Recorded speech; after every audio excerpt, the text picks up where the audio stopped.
Flames mercilessly devoured everything in their path as people gathered their remaining strength and tried to tame the blaze. He froze where he stood, unable to take a step as the wind strengthened and trees cracked around him. Elsewhere, people kept passing buckets from hand to hand, struggling to save whatever still remained. Gon's father, seized by panic, rushed toward his home without knowing where his wife and son were. On the way, he heard that his family had hidden in the annex, as far from the fire as possible. They seemed safe until the roof suddenly caught fire, cracked apart, and collapsed with a crash. Saving the house was impossible, so those carrying buckets could only keep the disaster from reaching them. Before its owner's eyes, the house disappeared into the merciless flames. That nightmarish night ended, though every survivor would whisper and argue about it for a long time. Meanwhile, Gon's mother tried to calm her frightened young son. Gently stroking his cheeks, she assured Gon that everything would be fine because his father would solve the problem.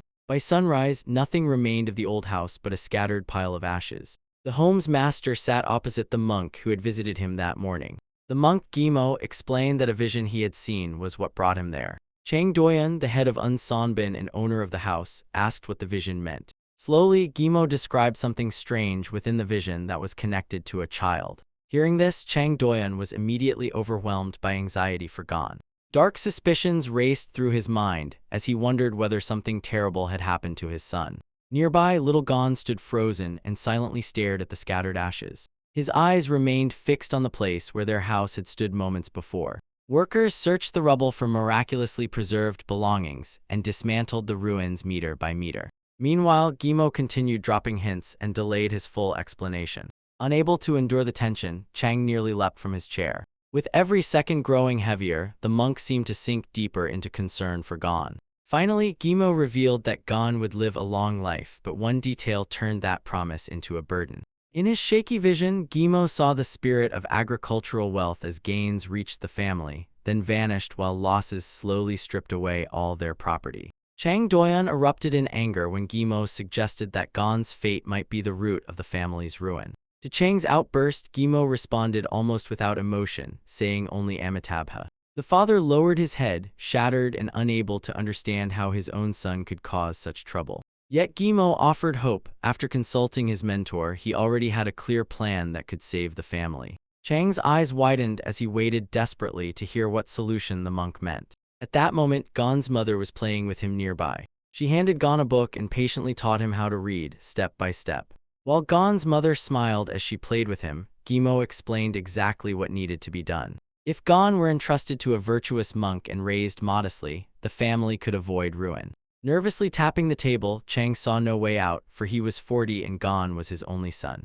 Gimo firmly stopped the objection and stressed that he had not come to take Gon away to a monastery. He explained that if Gon learned the needed knowledge and skills by 18, no future problems would arise. For the first time, Chang felt relief, believing no one would be able to take his son away again. Then the monk broke the silence and said he knew where Gon could study, so Chang should send him there. Chang thanked Gimo from the bottom of his heart for the advice. With a low bow, the monk again murmured his favored word, Amitabha. Some time passed after their conversation.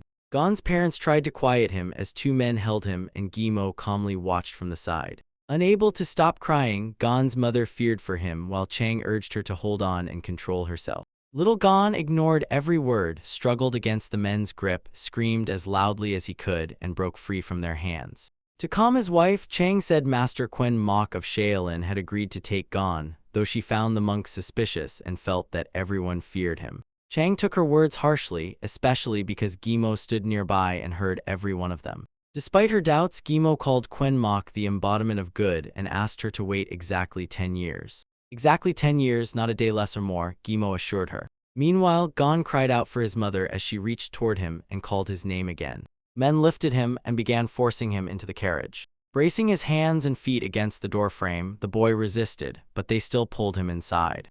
Chang told Gon that he had explained everything. If Gon stayed, their family could fall apart and perish, so its future depended on him. Though tears filled Gon's eyes, he finally stopped struggling and listened carefully to every word from his father. Afterward, the carriage doors slammed shut with heavy finality. Cries from inside demanded release, but the decision had already been made. Once Gon was seated inside, Gimo sighed in relief as though an important matter had finally been settled. The harnessed horse suddenly sprang forward, carrying the carriage rapidly away from Gon's home. Later, Gon stood atop a hill and kept watching the departing carriage. Tears streamed endlessly down his cheeks. He tried to calm himself, yet the feeling told him that doing so would be extremely difficult. Abandoned and unsupported, Gon felt the same pain as a kitten left to fate. Crying, he reached back, but every struggle proved futile. At some point, Gon sharply turned his head to the left. He quietly told himself it was time to accept reality as his gaze moved over the stone stairs before him.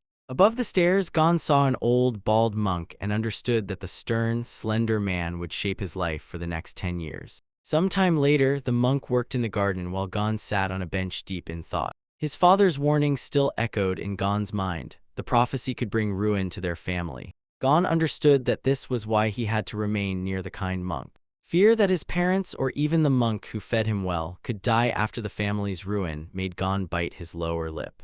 Despite his young age, Gon decided he would endure 10 years here, however unpleasant that seemed. His next problem was finding a way to build a normal relationship with his mentor. Seated on the bench, Gon looked around sharply and searched for something he could do. Spotting a broom against the wall, he grabbed it and began sweeping the leaves. A sound behind him made the monk turn around sharply. Watching Gon, the monk asked why he swept leaves that would fall again, and Gon said they needed to be gathered into a pile. The monk warned that Gon would not impress him into teaching martial arts merely by showing off his effort. Gon abruptly and stubbornly denied that this was his reason. The monk told him to drop the broom and again made clear that he would never teach him Shaolin arts. It was a bitter truth, delivered plainly and without embellishment. Gripping the broom like a weapon, Gon calmly said he had not come for advice about martial arts. To the monk, however, Gon's words sounded rude and even insolent. The boy stood straight with a serious, confident expression.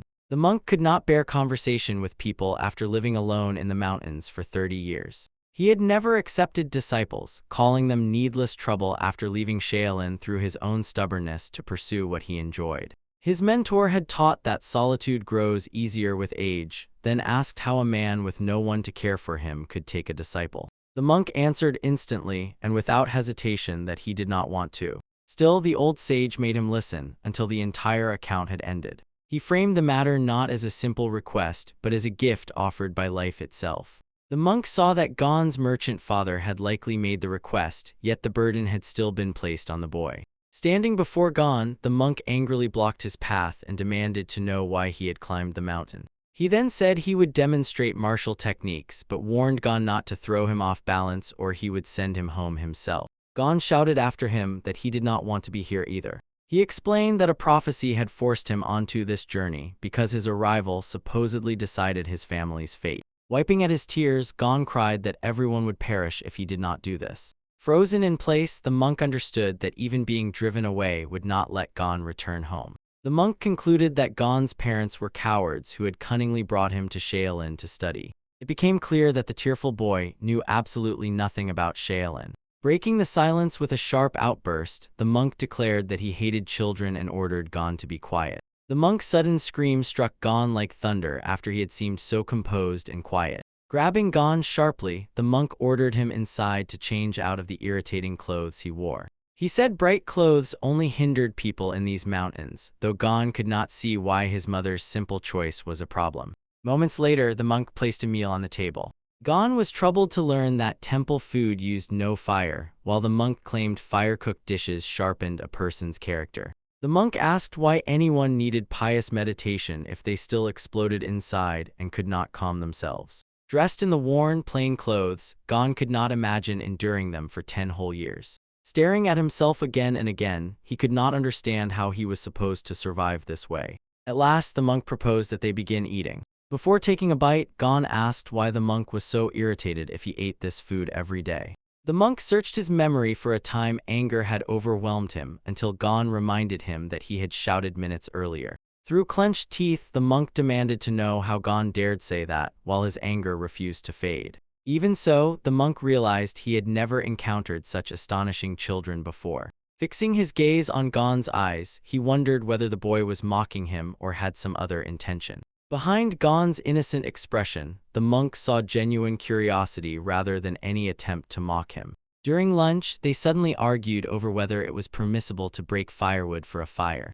The monk's strange reasoning sounded more like excuses than a firm explanation of his position. Gon answered him in return, and each response unsettled the monk even more. Seeing his mentor's face twist, Gon fell quiet and tried to ease the tension. Yet the monk suspected Gon was deliberately causing trouble because of the old monk's robe he had been given. The dispute faded as Gon reluctantly ate, snorting and grumbling at nearly every bite because the food tasted awful, until night fell. That night Gon lay motionless, clutching straw tightly in both hands. One thought kept circling in his mind as his food-related sickness never eased. Why was this happening to him? The loud noise Gon made outside immediately woke the monk inside the house. He quickly understood that raw food, untouched by fire, was putting Gon's stomach through a severe ordeal. Bound by his principles, the monk decided he could not begin proper cooking, so Gon would have to endure and adapt. Still, he consoled himself with the possibility that Gon might fail to endure it and leave on his own.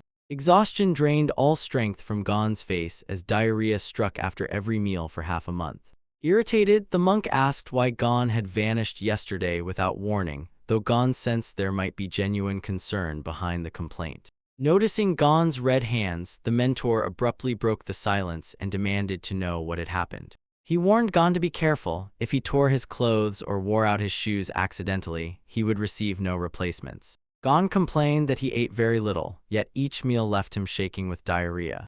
Coldly, the monk said that not starving was fortunate. Anyone could stay standing on any food, and Gon would survive on grass only if he learned to chew it. Gon had to accept this painful reality, though he could not adapt to such a life or make sense of his mentor's absurd instructions. While the monk kept delivering sly remarks, hunger was steadily draining Gon away. One look at his mentor's bald head told Gon that no helping hand was coming. His thoughts spiraled as he feared that, if this continued, hunger would eventually kill him. Suddenly, the monk said he had business to handle, ordered Gon to stay inside, and left. Watching him go, Gon realized that staying still without need seemed to quiet his appetite. Rather than complicate matters, he went to sleep and smiled when the idea felt like a brilliant rescue from his problems. Gon stretched out completely and slept like a panda that had collapsed into slumber.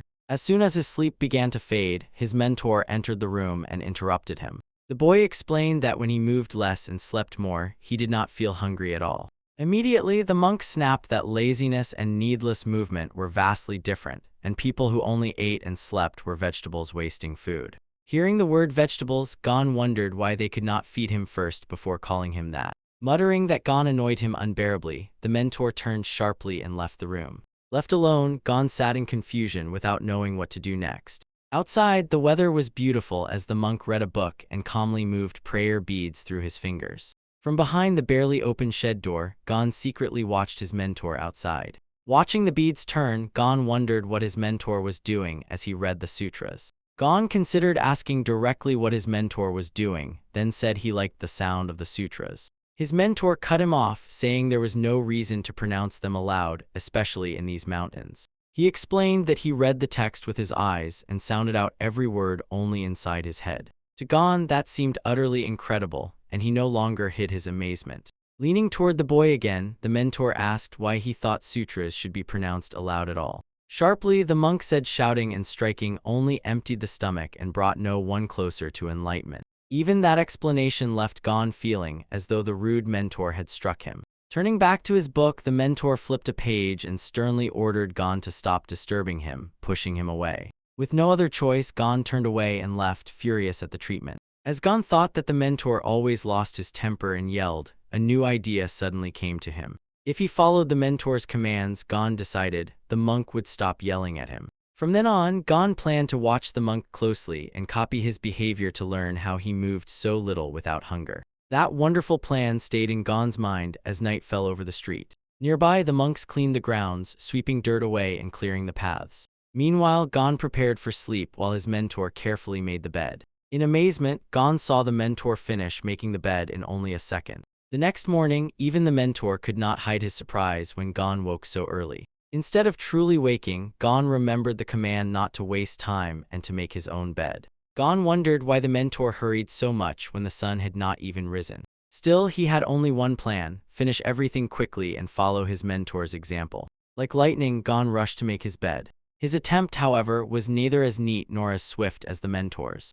Deciding to leave it as it was and practice later, Gon quickly followed the monk. He spotted the mentor already climbing higher and hurried after him. Gon had to run with all his strength while staying silent enough to avoid being noticed. Emerging from behind the trees, Gon carefully watched where his mentor was going. How could anyone cross those cursed mountains so swiftly? Gon wondered as the monk moved with ease.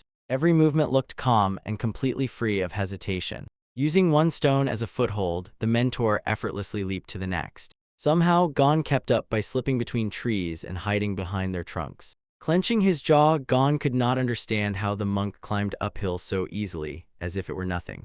Only after spotting the mentor seated calmly on a huge rock did Gon grasp what real Shaolin meant. Yet Gon still could not understand why the monk was merely sitting there. One thing was now clear: this was how the mentor began his morning. Gon resolved not to stray from the path and to repeat every movement his mentor made, whatever happened. Settling into a meditative pose, Gon copied the mentor's movements perfectly until the monk slowly closed his eyes.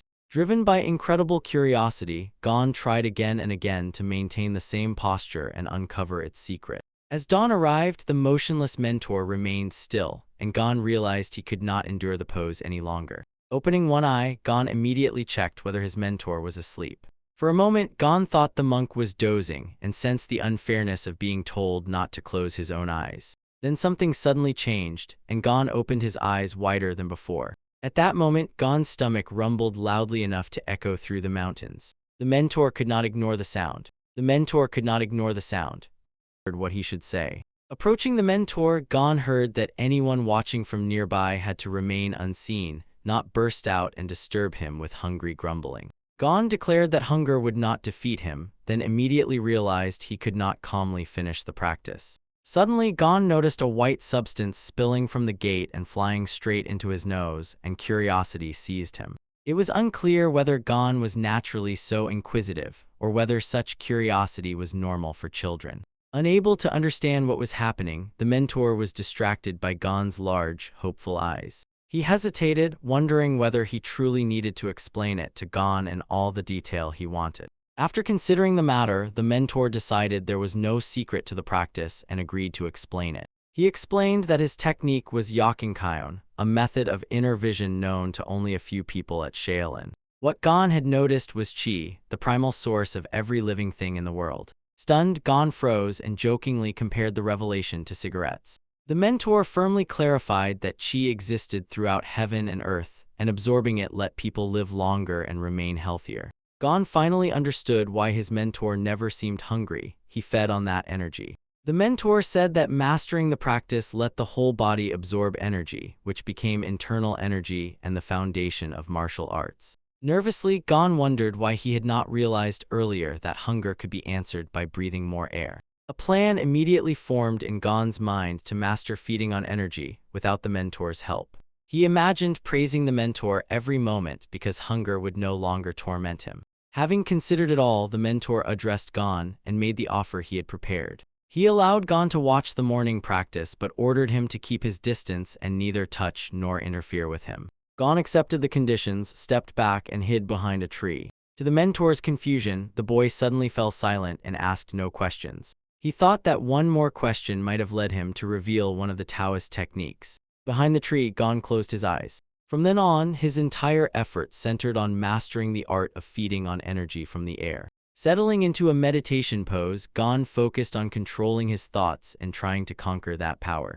After a while, the mentor admitted that Gon was doing very well for a child, since even young monks rarely held lotus position for 2 hours. Barely moving, Gon looked as though he were stubbornly pressing onward. Yet his legs had become so numb that he could barely feel them. For Gon, it was a complete mystery why the mentor looked perfectly normal while his own legs went numb. Moreover, the monk walked slowly as if carried along, gliding over the very surface of the earth. A terrifying thought struck Gon: perhaps his mentor was a ghost. The thought turned Gon pale and left his forehead tinted bluish. When Gon concentrated again, the monk's sharp command jolted him to stop wasting time and move faster. The monk then ordered Gon to remain directly behind him.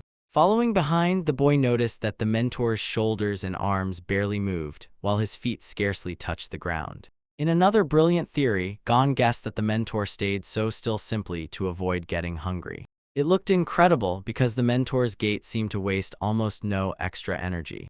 Soon they crossed the threshold of the house once more. The mentor set the food on the table, and they sat down to eat lunch together. Only now did Gon begin fixating on one particularly significant detail. Gon realized that his mentor wasted not a single unnecessary movement in his daily routine. Unlike the servants bustling around without clear purpose, the monk kept everything controlled from the plan down to the smallest details. At that moment, the mentor noticed Gon sitting with a confused and distracted expression. He ordered the boy to keep his mind on nothing but the food during the meal. Hearing this, Gon fell silent at once and ate quietly while focusing only on the spoon before him. The mentor immediately realized that Gon had been closely watching his every movement since dawn. He then understood that Gon was reading and repeating his manner of behavior. Later, Gon sat opposite him and began leafing through the same book the monk had already read. The mentor was shocked to see the boy taking an interest in Confucian records. He explained that the book was the 42 Chapters Sutra, a collection of monastic instructions and Buddhist teachings that could still be difficult for a 7-year-old. In response, Gon mentioned studying Confucius's analytical works, Mencius's records, and other texts, though he admitted those manuscripts were difficult. Gon could not overcome his surprise that the mentor let him take the book and read it without refusing. However, the monk agreed only because he knew the boy had nowhere else to obtain books. This irritated him slightly, but the interested boy's gaze suddenly made him understand something. Though he did not know why Gon needed them, the mentor realized he should find more books for the boy before he soon left. After sitting so long, Gon's legs went numb again, and a slight discomfort stirred within his body. When his fingers touched his stomach, Gon immediately realized that no trace of his former wild hunger remained.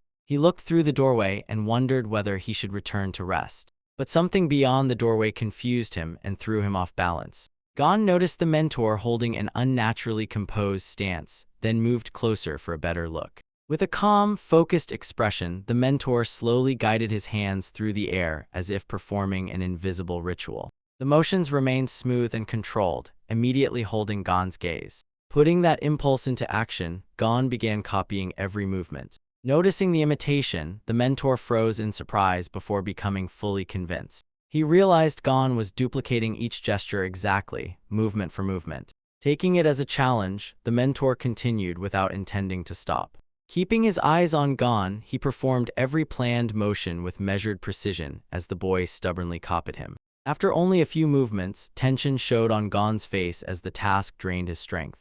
His clumsy motions nearly unbalanced him, and he almost stumbled to the ground. Gon had not expected the mentor's slow, precise movements to be so difficult to reproduce. Predictably, the whole attempt ended with Gon falling. He landed on his back after managing to turn in the air before striking the ground. The monk watched intently, barely holding back his laughter at the sight. Realizing the task was too difficult for the boy, the monk concluded that copying an experienced person's movements required prior study of the sutras. But Gon interrupted him and sharply asked why he was doing this after calling such movements senseless. Calmly, the monk explained that the movements started the circulation of energy and blood, making the body healthier. He added that he was not wasting time by moving slowly, but gathering his thoughts and building awareness of his body. Moving more slowly, he said, let a person feel the body more clearly. Once someone notices the muscles, hands, and breathing at work, he said, even the movement of each hair can be felt. Lost in thought, Gon still asked why any of this was necessary. What annoyed the mentor was not Gon's many questions, but the growing irritation they caused. He stopped the exercise and calmly explained in detail what they would do next. The mentor explained that the body held hundreds of bones, blood vessels, muscles, and vital energy, all of which had to remain in balance. He said Gon's endless hunger came from something in his body disrupting that balance and preventing recovery. Then he made Gon consider what would achieve the greatest result with the least effort. He stressed that removing needless movements and focusing only on what mattered would accomplish more while using less energy. Having understood, Gon stubbornly repeated the idea of maximum effect with minimum effort in his mind. Suddenly, Gon recalled his father teaching since childhood that merchants sought maximum profit with minimum expense, and the meaning began to fit together. He froze, realizing two adults had said the same thing, before anxiety washed over him as though his heart were being torn apart inside. With a heavy sigh, Gon admitted he had not yet figured it out, but promised that he would try. In Gon, the mentor saw a child far more persistent than he had imagined. The mentor quickly realized Gon would not leave soon, so he decided to dedicate the boy to something truly important. Autumn settled over the grounds of Shaolin.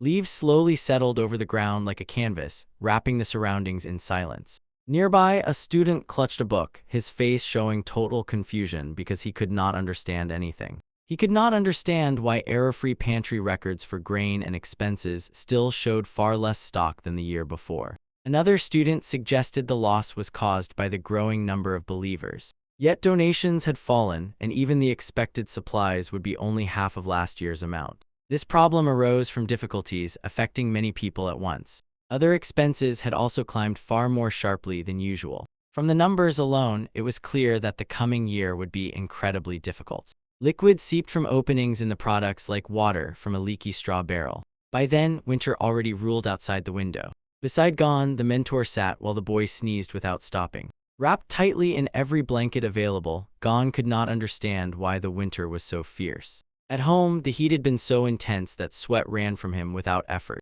That cold felt like a real trial, yet the mentor neither warmed the room nor gave the boy warm cotton clothes. The mentor repeatedly fixed his gaze on Gon. Expecting Gon to protest the cold and the unheated room, he found that the boy did not utter a single word. Fearing the problem would worsen, the mentor wondered whether this precious boy might die. At that moment, the mentor rose to his feet. Outside, he stared at the stove, which he had left unlit for a long time. Meanwhile, Gon shook harder, coughed, and sneezed without pause and could barely remain standing. In a delirious whisper, Gon begged his mother not to leave him and promised to study spelling diligently for life. As fever clouded Gon's mind, the mentor was already kindling a fire in the stove. The mentor threw more firewood beneath the stove until its flames blazed with renewed strength. As the heat warmed Gon, the mentor silently blamed his older brother for leaving the child with someone who could not stand him. Still, that stubborn boy refused to leave him alone. After placing a damp cloth on Gon's head, the mentor found the room warmer, but Gon's cough worsened and his fever remained. He considered descending the mountain for medicine, but feared everyone would think he could not care for the child properly. Yet he had no right to sit apart and wait for Gon's condition to improve. The racking cough and fragments of the word mother stayed in the mentor's mind without pause. Staring at Gon, the mentor again thought the boy was one unbearable problem after another. He pulled back the blanket and unbuttoned Gon's clothes at the chest for clearer access to his body. Told to stay still, Gon crouched down, drew a heavy breath, and barely managed to remain upright. Sweat shone on his face, while every trace of living color had drained from his skin. Placing both palms against Gon's back, the mentor prepared to transfer energy. Around them, energy gathered into a dense ring as a troubling thought haunted the mentor. To bend internal strength was to erase years of training as though they vanished in a single blow. As he gathered himself, the mentor felt internal energy surge through his body. With no time for measured treatment, he had to strike every point at once. Energy flashed from his hands on Gon's back and enveloped the boy in an unbroken wave. For an ordinary person, receiving that much energy was like gaining 10 years of Shaolin disciple training. Gon opened his mouth and roared as unfamiliar sensations swept through his body. Waves of heat and power seemed to pour into him together, leaving Gon disturbed by the strange feeling. The mentor already saw the danger. Mastering techniques that used internal energy would grow harder for Gon over time. Even so, he believed the illness had weakened Gon badly, leaving him only one choice: support the boy now. After some time, Gon looked far better, and the mentor explained that minor illnesses would spare him for decades, and that he would recover from serious illness or injury faster than any ordinary person. He even said that Gon's body was now stronger than any average person's. At each word, Gon merely snorted quietly and remained standing in silence, as though he understood none of it. Even if 10 years of training became futile, the mentor told himself he no longer intended to return to martial arts. It did not hurt him so much because he had saved one lonely soul. Still, he could not ignore how sharply Gon had lost weight. He felt that the boy had endured far too many trials in childhood. With a sigh, he remembered turning from worries toward practice and gradually turning away from people as well. Now, however, a strange and painful regret overwhelmed him. He explained it by telling himself that age seemed to dull the mind's sharpness. In that moment, the mentor finally understood what a teacher could be ready to give his life for: his student. He settled into the lotus position and sank into meditation. During meditation, he wondered whether understanding living beings' torments was the path to ending his own suffering and to the enlightenment Buddha spoke of. Meanwhile, Gon remains lying down, breathing quietly and evenly. 3 days pass. When Gon woke, he immediately noticed that the mentor had already returned. Fully restored by the rest, Gon felt certain that the cold had finally receded. Both his mind and body felt clear and rested in a way they usually did not. The mentor immediately realized that Gon had not understood a single hint. Gon had not yet realized how much his body had changed, but the change was already undeniable. Despite the bitter cold and the icy morning air, Gon felt strangely unaffected by the chill. Where he once struggled to compose himself, Gon now felt confident he could handle any task. Watching closely, the mentor saw that energy already filled the young boy's blood vessels. Gon seemed completely transformed, as though he had been reborn.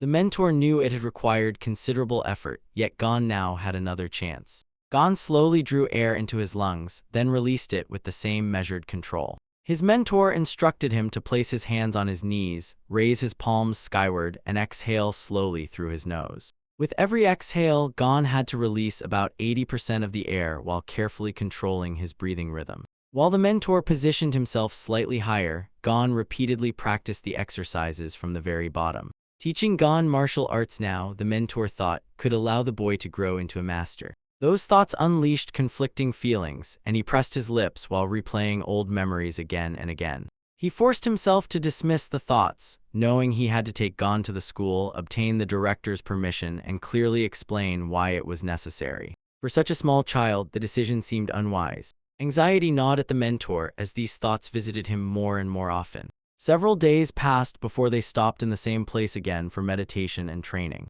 During an inhale, Gon suddenly felt a strange and troubling stir in his stomach. A faint tingling followed, first in his nose and then in his stomach. Trembling with excitement, Gon wondered whether he had already begun absorbing it. At that moment, he knew he could repeat what his mentor did. He had begun absorbing qi. On a rocky ledge, the mentor froze as sunlight pierced the mountains and flooded the space with a majestic aura. Seeing Gon look nervous and embarrassed, the mentor could not understand why. Could Gon already have mastered the Tanjong breathing technique? Yet the mentor refused to believe it, because he had never managed to master it himself. He still could not feel the weight of his own body after losing so much energy. After all, in a single day, he had shattered the power he had accumulated over 10 years. Realizing it had happened because of Gon, the mentor leapt down from the rock and curtly announced that it was time to leave. Gon asked for a little more time to train. As always, the mentor refused the child's request and stood firm. They returned to the place where they had spent the night. Gon froze in a fighting stance as strange sensations rolled through his entire body like waves. The feeling brought him real pleasure, and he could sense the wind touching every hair on his body from afar. The mentor noticed that Gon's movements had clearly changed from before. Apparently, Gon's body was responding to all the power gathered inside it. During their sessions, the mentor increasingly emphasized the words martial arts. At first, Gon trained for only one reason, to avoid feeling hungry. Yet if he kept pursuing training, his body would change completely, and its very structure would be rebuilt. Still, the mentor could not decide whether that was good or not. Outside, the weather was wonderful. Spring spread through the area as flowers bloomed and the first butterflies appeared in the air. The next day, they again sat facing each other and intently turned the pages of their books. Gon rushed into the forest to search for berries. Absorbed in their taste, he failed to notice that juice had already covered his hands and face. Before long, time had passed mercilessly and autumn had arrived. Gon carefully calibrated every step and each strike landed precisely. When winter returned, they again sat on their stones in lotus position, fully immersed in deep meditation. Gon slowly inhaled through his nose. He then exhaled smoothly through his mouth, with calmness in every measured breath. At times, a faint smile appeared on Gon's face under the influence of those sensations. Snow blanketed the mountain slopes as a thin layer of ice formed, then melted beneath the sun's warm rays. Winter had already retreated, and greenery covered the mountain peaks with the first signs of early spring. 3 years later, the monk Gimo stood before Shaolin Temple. An old acquaintance asked whether Gimo was well, and the question touched him. Awaited at the entrance, Gimo promptly explained that he had come to see his old friend Quenon. The students' reaction to Quenon's name made it clear that Gimo was no ordinary guest. Their excitement stirred a commotion as the students invited Gimo inside. Inside the temple, Gimo slowly and carefully examined every corner. Still, something drew a quiet, sorrowful sigh from him. The collapsed brick tower looked dreadful, and its condition deeply worried Gimo. The students explained that repeated attempts to repair the tower had failed every time. They then revealed the grim truth that Shaolin stood on the brink of financial collapse. A moment later, Gimo approached Quenan. Over cups of tea, the two men settled into a quiet, even conversation. Quenan bitterly admitted that almost no tea remained. Hearing that was painfully difficult for Gimo, as the situation seemed to be worsening. Once optimistic, Quenan now looked completely exhausted. With proper tea gone, Gimo wondered whether the world might truly fall apart at any moment. Quenan explained that towers kept crumbling despite every repair attempt, leaving them beyond rebuilding. By contrast, the main temple remained immaculate because visitors passed through it every day. 3 years had passed since repairs to the towers were finally abandoned. Even Gimo was left breathless by the number of years. Afterward, the two agreed to walk around the temple grounds. 3 years earlier, Gimo had brought Gon to Shaolin because prophecy warned the boy could harm his merchant family.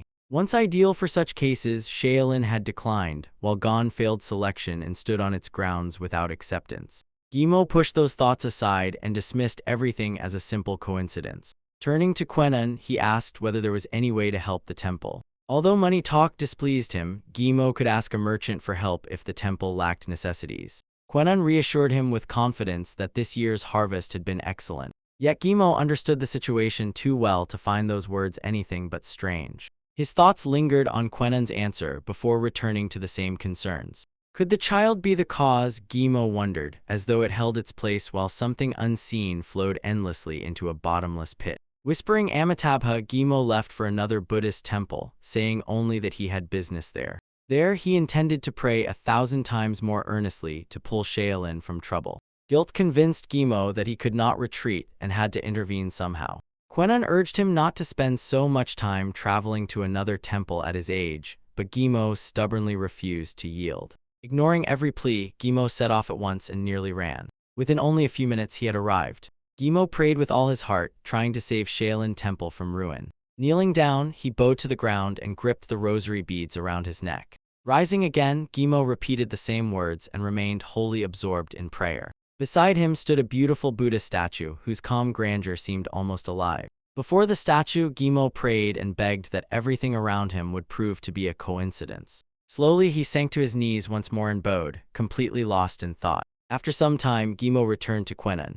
Concerned for him, Quenan repeatedly insisted that Gimo must care for his health. Frozen in place and confused, Gimo asked whether things had improved at least a little that year. Quenan answered that they had, but said it absolutely did not concern Gimo. 4 years later, Gimo increasingly feared that his offering to Buddha had lacked devotion and strength.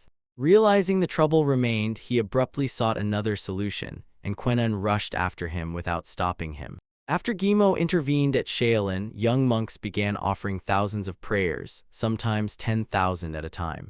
Quenan sincerely thanked Gimo for his contribution. He also urged his students to give their utmost so their companion would not need to return again next year. In unison, all the students declared that they would do everything possible. Meanwhile, Gon and his mentor continued living side by side. By then, Gon was already 15 years old. At breakfast, Gon suddenly asked whether this was really their meal. His mentor slowly scanned the table for anything unusual, yet nothing seemed strange at first glance. Still, the perfectly arranged chopsticks and plates created an unsettling feeling. Even the food in the bowl looked suspicious, as though something about it did not add up. Suddenly, the mentor sharply demanded to know what it was. Calmly, Gon explained that it was hollyhock he had picked in the garden. His mentor asked why Gon needed hollyhock and what kind of thing it even was. Gon said he had started preparing the unusual dish because he believed it would be tasty and healthy. He had removed everything insects had spoiled or made inedible, leaving only what was fit to eat. Gon's careful grain-by-grain arrangement looked like a remarkable new talent, and he said he simply liked things that way. Gon recalled his mentor's old words that organization was good. Sensing that Gon had been testing him all along, the mentor could only sigh heavily again. Then he raised a hand, waved it once, and curtly told Gon to eat. Refusing to argue this time, the mentor ended the needless conversation, though an unpleasant feeling remained inside him. Instead, he answered Gon with only a smile. Later, the mentor sat motionless and watched the distant mountains, taking in the remarkable landscape before him. To his surprise, the whole scene around him had lately seemed to be falling apart rather than coming together. He wondered whether Shaolin had fallen into such disorder because of financial difficulties. While staring into the distance, he realized he had never felt anything like this before. A strange, unpleasant feeling rose inside him, one he could neither name nor explain. Each day followed the same course, yet he could not find the cause of his own unrest. Closing his eyes, he tried to reflect deeply and find an answer. The same thought kept circling in his mind. He was confused and did not know where this state came from. Barely opening the door, Gon froze and watched his mentor through the narrow crack. Something was clearly wrong with the mentor, and something truly seemed to be gnawing at him from within. The book-filled shelf shone with flawless order that day, its volumes so even that the mentor stopped to notice. Even Gon's bed was made so evenly and neatly that it mildly confused his mentor. The mentor realized his bad premonition came from Gon's orderliness, which seemed to border on pathology rather than simple neatness. Those thoughts surged through him as he looked over the flawless order in Gon's room. Outside, the wind chased leaves as the mentor noticed the changes and remarked that Gon had lately behaved very strangely. In 7 years together, Gon had never idled, and the mentor decided the boy would grow into a truly great person. Such thoughts crowded his mind while he worked in the garden. But the events unfolding behind him made him turn his head sharply. He saw Gon's gaze move unnaturally as his feet slid with barely any contact on the ground and his shoulders scarcely moved. Though awkward, Gon was clearly cutting needless movement to nothing, reaching a level the mentor never expected from imitation. At once, the mentor called Gon over and ordered him to come closer. He needed to discuss the skill he had never dared teach, because anyone who saw it would assume Gon had trained at Shaolin. Turning to the boy, the mentor sharply asked when he had learned it. Gon smiled and said that his mentor had finally noticed he could do it just like him. It was hard for the mentor to believe Gon had learned the basics of martial arts through observation and repetition alone. Restless thoughts swirled through the mentor, because Gon seemed like an ordinary boy with no special physical abilities. To the mentor, Gon did not even seem to understand fighting or martial arts. Abruptly, he stopped and asked when Gon had first mastered it. Quietly and uncertainly, Gon said he did not understand it either. Before, he could do nothing, but everything had suddenly come together, and he had barely felt hungry lately. It all seemed incredible. Recalling the mentor's words, Gon explained that avoiding unnecessary movements kept him from growing hungry. He revealed that he had tried to master the technique on his own. Gon said he wanted to gain the most while using the least effort. The mentor could not tell whether Gon had truly mastered martial arts or was cleverly confusing him. The mentor asked again whether Gon had begun moving more slowly to avoid feeling hungry. Without hesitation, Gon confirmed that he had. The mentor extended his hand and asked Gon to place his own hand on it. Gon stretched out his palm and laid it in his mentor's hand. Through Gon's hand, the mentor briefly sensed the flow of the boy's internal energy. Shock froze the mentor as he sensed Gon's spinning internal energy at a level that normally required at least 20 years of training. He could not understand how Gon had reached such mastery without breathing instruction or any sign that he had trained in secret. Again, the same question echoed in his mind: when had Gon reached such a level? Moreover, Gon seemed to have had no time, since he meditated with the mentor every morning. Gon explained that he trained until enough energy gathered, then needed only air to breathe. He said that he simply breathed a great deal. At last, the mentor realized that Gon had refined the spiritual technique for 7 years without direct instruction. His thoughts repeatedly returned to the time when he cared for Gon during the boy's illness. Reviewing each moment, the mentor concluded that Gon had watched closely and honed his skills by repeating every movement. Unable to see why the mentor took it so seriously, Gon asked whether something was wrong with him. The mentor interrupted to explain that Gon's practice was a Shaolin art method called Baryon Shibo. Gon described copying it by watching his mentor move his shoulders, barely touch down with his heels, and keep his gaze forward. Afterward, Gon dared to demonstrate what the technique looked like. He suddenly rushed forward, and each movement unmistakably proved his mastery. Caught off guard, the mentor could neither speak nor act and laughed in complete bewilderment. The mentor said Gon's work resembled Baryon Shibo, but its tempo and movements were entirely different from the technique's evasions and counterattacks. Reaching the goal as quickly as possible with the fewest movements was the main point, the mentor concluded. Still, one question flared in his mind: what should be done with this boy now? Night fell and their conversation gradually quieted to an end. By Gon's bed, the mentor sat silently, lost in thought as the boy slept. Gon's movements returned to his mind again and again, and he knew such ability was rare even among Shaolin's strongest disciples. How could Gon's movements at 15 differ so little from disciples who needed at least 20 years to master martial arts? The mentor could not decide whether it was coincidence or a pattern, but Gon's internal energy behaved far too strangely. At that moment, the candle tremblingly lighting the room suddenly went out. In the darkness, the mentor kept staring ahead as his thoughts consumed him. He hid his anxiety, knowing matters seemed controlled for now but uncertain in the future. If Gon gathered too much power without controlling it, the mentor feared that strength could become a curse. The mentor felt compelled to teach Gon properly, though he knew Shaolin's art could not simply be passed from hand to hand. What frightened him most was that training could not be formally approved without permission. Now the mentor had to decide exactly how to report this news to the leader. Questions gnawed at him all night until sleep claimed him, and he postponed every decision until tomorrow. Inside the Shaolin leader's home, calm balance met a focused working atmosphere. Today, Quenun felt unusually fortunate and sat before the temple head with open joy as his people's problems slowly faded. Across the table, Quen, a government representative, insisted that weaker finances gave no cause for alarm. That assurance seemed convincing, giving rise to hope. Quenun believed every success came through the efforts of his friend Gimo. He was certain that even Buddha could not ignore Gimo's prayers. Quen proposed opening a conversation with the local residents. He stressed that they needed to prepare in advance for difficulties that could arise again. To prepare, Quen proposed increasing resources and readying enough warehouses in advance. But Quenun immediately understood that putting the plan into action would be very difficult. Quenun insisted that alms be distributed at once, since people could still be starving despite the harvest. He remembered that they had become monks before learning martial arts, so they understood poverty well. Meanwhile, far away in the mountains, Gon savored some apples. Gon kept thinking about how much more he had done that day after once limiting needless movement to avoid hunger. Now, however, the energy from those factors sustained him and allowed him to move far more actively. In recent days, Gon had noticed that his mentor was acting completely differently. Constant sighs and irregular breathing quickly made Gon suspicious. While biting into a juicy apple, Gon wondered what could be troubling his mentor so badly. That concern soon faded beneath the pleasure of the juicy fruit. A voice from behind suddenly asked Gon what delicious thing he was eating. Startled, Gon spun around in an instant.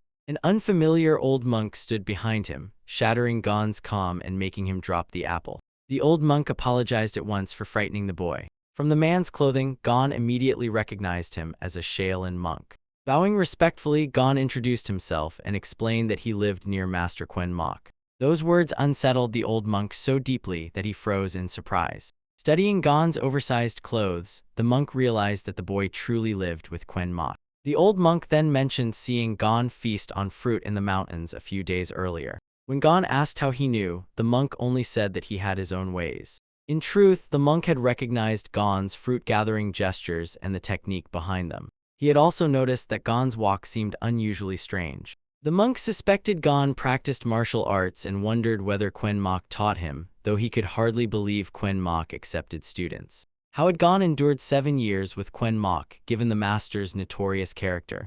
Gon explained that Quen Mok had treated him extremely harshly at first. Even now, Gon admitted with a restrained snort, his master still treated him quite harshly. Recognizing Quen Mok at once, the old monk confirmed it, and Gon realized the man knew his mentor well. The old man introduced himself as Hun-O and explained that his temple position outranked Quen Mok's. Their conversation grew livelier when Gon clarified that he lived beside Quen Mok without calling himself his disciple. Hun-O found that arrangement strange, and the whole story seemed increasingly confusing to him.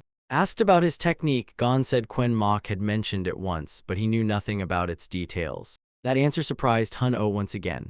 Hun-O stated that Baryon Shibo and Yon Jasu were techniques only masters such as Quen Mok, Li Gonman, and himself could handle. Before him stood a boy who claimed Quen Mok had never taught him martial arts. Afterward, Hun-O raised his eyes and asked Gon to hold out his hand. After Gon took Hun-O by the palm, the monk paused to examine something carefully. The instant he touched Gon's palm, an incredible force hurled Hun-O backward. Unable to explain it, Hun-O wondered where a child could possess such strength. Puzzled, Gon turned sharply toward Hun-O and asked whether something was truly wrong or whether he had made a mistake. Hun-O merely smiled and shook his head, saying it could be a problem if Gon considered it one or something good if he did not. Still more confused, Gon explained that he had only 3 years left to live there. That statement startled Hun-O even more. Leaning closer, Hun-Oh asked why Gon planned to leave in 3 years and invited him to share his story so he might help. Curiosity shown in Hun-Oh's every intent glance at Gon. Gon began recounting the curse upon his family and how he had been sent to Shaolin for 10 years. 7 years had already passed, Gon explained, leaving only 3. He told the story in full detail, drawing the old monk completely into it. Listening closely, Hun-Oh realized that Gon had mastered everything simply by watching Quen Mok. To Hun-Oh, the boy looked like a genuine wonder. Hun-Oh marveled that Gon had achieved what others failed to reach even after years of training.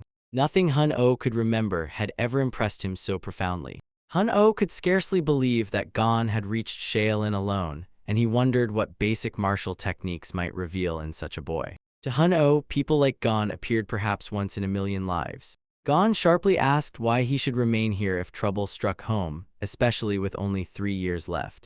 Hun-Oh smiled and assured him that nothing could be worse than spending 7 years beside a monster like Quen Mok. He added that anxiety destroyed both mind and body, while Buddha would not ignore sincere effort. Gon objected that he had no right to consider himself worthy of Buddha. Those words showed Hun-Oh how deeply Quen Mok had already influenced the incredible boy. Seeing an opportunity in their chance meeting, Hun-Oh asked Gon to keep their conversation secret from Quen Mok. Gon could not imagine hiding anything from his mentor, but Hun-Oh explained that silence did not require a lie. Hun-Oh added that he would later discuss it with Quen Mok, and Gon immediately agreed. They showed mutual respect by bowing with their hands folded before their chests. Smiling, the two finally went their separate ways. Gon watched Hun-Oh's swift movements in wonder and felt he should have studied the monk's technique more closely. Meanwhile, Hun-Oh had reached the Shaolin abbot's residence for another important conversation. Hun-Oh entered confidently and asked whether Quen Mok had gone practicing martial arts despite denying him disciple status. Knowing Gon had lived on Shaolin grounds for 7 years, Quen admitted it would be strange if he had never trained. Hun-Oh suggested that Quen Mok secretly chose disciples while pretending to teach no one. Yet the temple head could not believe Quen Mok was capable of deceiving them. Then Hun-Oh shocked everyone by declaring that Gon had already mastered 2 Shaolin martial techniques. Outrage erupted because Gon knew Shaolin techniques while remaining under care without official disciple status. Quen rubbed his gray beard and sank into thought. Although Quen defended Quen Mok, Hun-Oh insisted they press him for an explanation after seeing Gon himself. Quen immediately proposed that they settle the matter. He also asked whether Hun-Oh had come all this way only to discuss Gon. Hun-Oh had another idea in reserve, and he was eager to reveal it. He quickly made a request concerning the green jade Buddha statue. Everyone froze in amazement, wondering what he intended to do with the statue.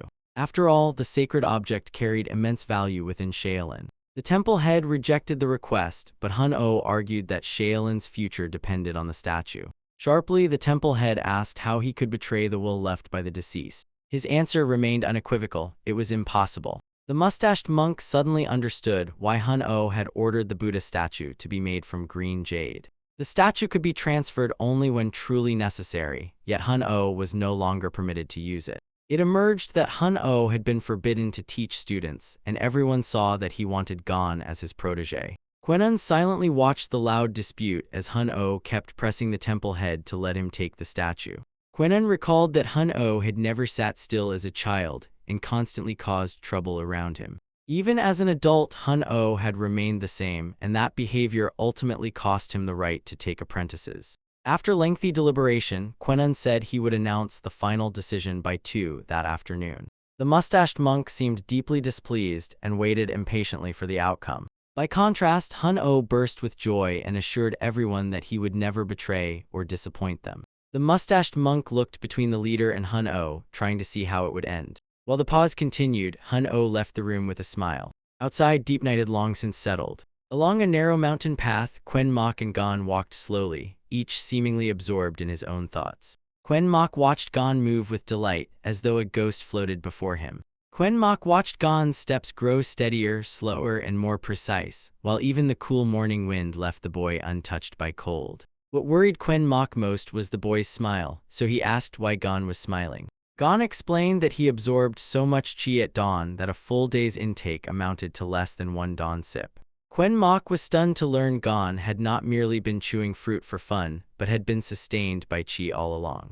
Gon added that lotus posture let him absorb more chi, though he did not need it because he absorbed chi even while making the bed or sweeping the yard. Quenmock was a little confused. He could scarcely believe Gon was refining a spiritual technique that demanded immense concentration or it would collapse at once. Daily chores made such practice seem unrealistic, since sustaining that focus would be far too difficult. Still, Quenmock warned Gon that misusing this energy could harm him rather than strengthen his combat skills. The warning felt unnecessary the moment he said it, while Gon froze in confusion at the mention of martial arts. The real concern was how Gon had reached that state at all. Anxiety overwhelmed Quenmock, who feared Gon's body would not endure constant growth in strength and improper use of it. Gon sat perfectly still in deep meditation, fully absorbed as he quietly observed his inner world. His closed eyes never stirred, and his face remained utterly still and carefree. Quenmock watched closely as the boy controlled his breathing with remarkable skill and iron discipline. Gon had mastered unusual breathing techniques that amazed even experienced students. At that moment, he seemed to have reached an almost unimaginable level, and his abilities could no longer remain hidden. Quenmock concluded that Gon needed to be accepted as an official student.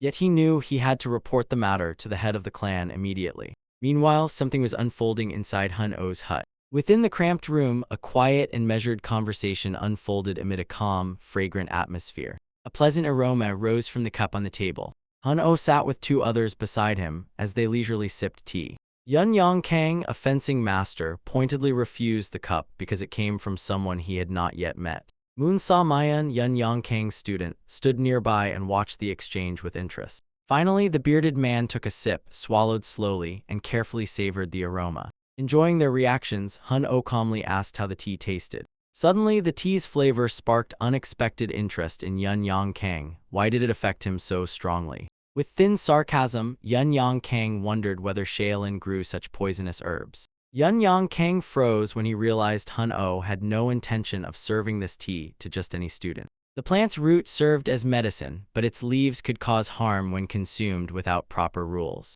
Hun-Oh revealed that this tea could greatly enhance their training. He also noticed the Tang family boys' disappointment, since they often argued over such matters. Hun-Oh boldly joked that the poison plan might work even better. Yun Kang smiled faintly and remembered his youth, when no one had been able to surpass him. Yet he admitted that Doc-sun, the Tang family boy, had now gained incredible strength as well. Hearing this, Moon Sa Mayan reflected on Doc-sun, the master he had once known as one of martial arts' best. If that was true, Moon Sa Mayan thought Hun-Oh must have been stronger than Doc-sun in his youth, and he glanced at him sideways. For his part, Yun Kang considered it all and insisted there was nothing strange about it. Then Yun Kang recalled that Hun-Oh had once defeated him in sword duels. For Moon Sa Mayan, it was incredibly difficult to believe that such a master had suffered defeat.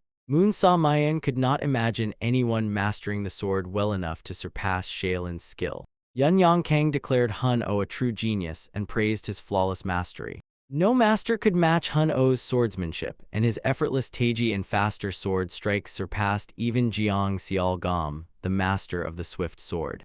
After hearing the praise, Hun-Oh sharply demanded that Yun Kang stop mentioning the past, which irritated him deeply and threatened to make him lose his composure. Smiling, Yun Kang replied that Hun-Oh would have to accept the defeat he had suffered then. Hun-Oh snapped that Yun had endured all this merely to say that, then slammed his glass on the table. Tension continued to rise between them until Yun Kang finally revealed the real reason for his visit. He asked Hun-Oh for a favor and pressed the same question: did he regret leaving his combat skills unused? Yun Kang raised their bet again, mentioning Quenmock's secret teaching and asking whether Hun-Oh could lift the ban on his own training. That ban struck Hun-Oh deeply, stirring memories of the past that still seemed to hold him. Their opposing views on martial arts fueled constant disputes, so they chose to train students and compete through their efforts. Hun-Oh explained that only a few years remained to wait.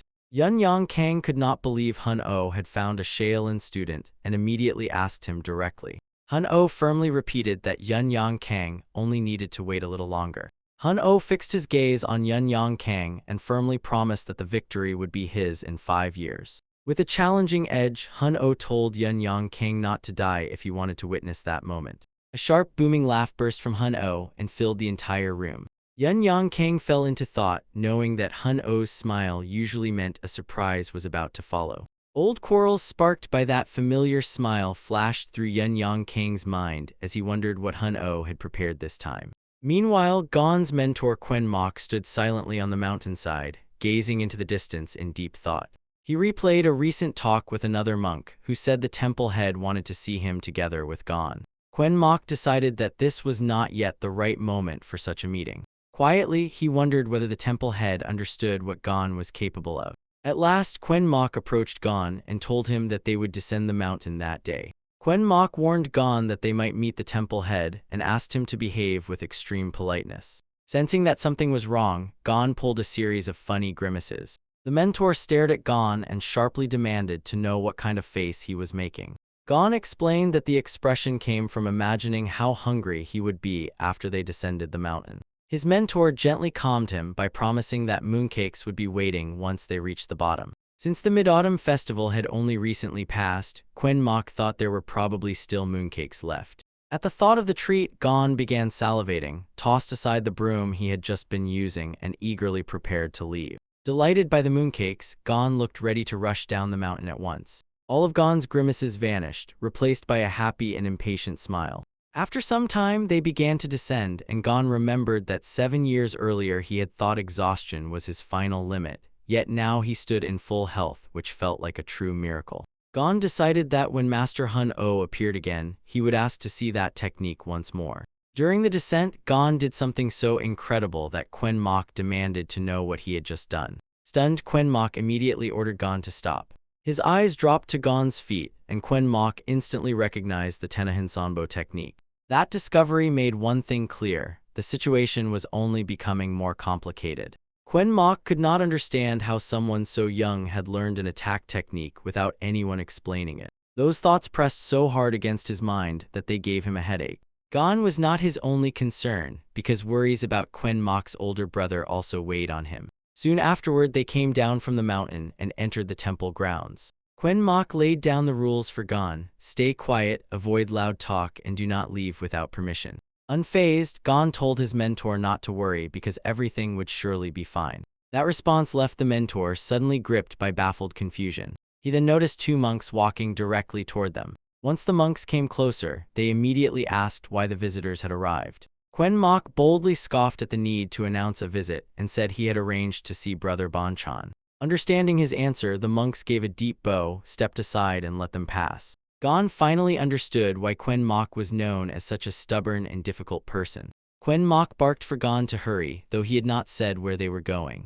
Before long, they reached the temple dining hall, where Shaolin's disciples and residents ate. Quen Mok approached his younger brother Quan Rei, then stopped when Quan Rei stared at him in surprise. Leaning closer, Quen Mok asked whether Quan Rei still worked there, and Quan Rei said he could not sit idle while others worked. Gon carefully examined the room, knowing that meals for the entire Shaolin temple were prepared there. Quan Rei studied the boy without recognizing him, then turned to Quen Mok and asked whether he had truly taken a student. Quen Mok sharply denied it, saying he merely had to care for an ordinary child for a while. After greeting Gon and asking his name, Quan Rei exchanged names with him and made a simple acquaintance. More concerned with meeting Brother Bonchan, Quen Mok asked Quan Rei to look after Gon for a while. Bending toward Gon, the mentor ordered him to wait there and eat some mooncake. Quan Rei found it strange to see his brother care so sincerely, but Quen Mok dismissed it as trivial and promised a quick return. Watching him walk away, Quan Rei thought that Quen Mok had not changed at all. Quan Rei began speaking with Gon, asked him to stay put, and firmly promised to bring mooncakes shortly. Within minutes, Gon stood holding 3 cookies in his hands. To Gon, the 3 cookies looked like a genuine mountain of food. Beaming with joy, he eagerly savored the chance to taste such a treat. Overwhelmed by excitement, Gon nearly cried as a small tear glistened before his eyes. At last the cookie reached his lips. Its thin, delicate crunch and soft sweetness filled Gon with pure pleasure. Admiration flashed in Gon's eyes as he noticed the cookie's delicate pumpkin aroma. The flawless sweetness seemed endless as Gon closed his eyes and lingered over every bite. He remembered the cursed years with Quen Mok, filled with hard labor, hunger, illness, and tears. After 7 years with Quen Mok, Gon was tasting something truly special for the first time. As Gon savored the cookie, angry voices from the kitchen suddenly rose behind him. A shouted denial echoed from inside, making Gon turn sharply toward the nearby commotion. He saw Kunrei holding a pan of burnt remains and warning a young cook that time was short and the ingredients were ruined. Cautiously, Gon peeked around the door and watched the kitchen dispute unfold. Kunrei seized a knife and began cutting the ingredients himself to salvage the situation. The kitchen had dissolved into frantic chaos, like a battlefield about to erupt. To Gon, it truly resembled a battlefield, reminding him of his mother's warning that kitchens were dangerous. Raising his voice, Kunrei scattered the crowd, summoned everyone, and mocked their lack of strength for martial arts. Gon concluded that even monks used their martial arts skills in the kitchen. His eyes caught one cook slicing carrots with sharp, swift, and astonishingly precise movements. Yet Gon suddenly realized that their method was clumsy and fundamentally wrong. Their work looked more frantic than logical, tangled in pure confusion and chaos. Watching closely, Gon began copying their movements to understand the technique. After studying them, Gon concluded that only the wrist should move. A small bald boy carrying a basket of apples suddenly crossed Gon's view. The boy accepted an order to peel the apples and hurried toward the door. Grimacing, he muttered that the monk had gone too far because he could never finish them all. Gon decided that waiting for Quen Mok would be boring, so he looked for a little fun instead. He caught up with the boy and asked whether he could help peel the apples. The boy stubbornly refused, insisting he could manage alone and that their knife was wooden. Smiling, Gon assured him that he knew how to peel apples and would gladly help. He added that they would be scolded again if the work was not finished quickly. Embarrassed but tempted, the boy asked once more whether Gon was truly willing to help. Gon's smile answered the question and swept away the boy's remaining doubts. Within minutes, they sat comfortably on a stone and began peeling apples together. Disappointed by his work, Gon wondered why the apples in his hands were so difficult to peel.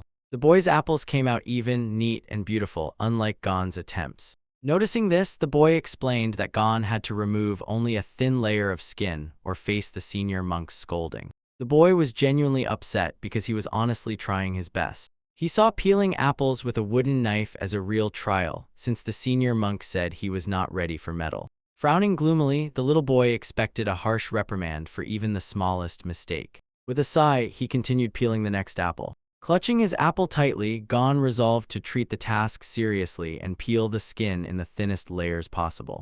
Meanwhile, entirely different events were unfolding in the temple courtyard. Quen Mok ran into Moon Saw Mayan's student and then teacher Yun Yang Kang, never expecting to see them there. Studying the boy, Quen Mok sensed enormous potential and saw a strange similarity between him and Gon. Yun Yang Kang walked unhurriedly toward the exit while speaking with his student. The temple head asked Quen Mok why he had come, mentioned Hun-Oh, and said he wanted to introduce his student to his longtime friend.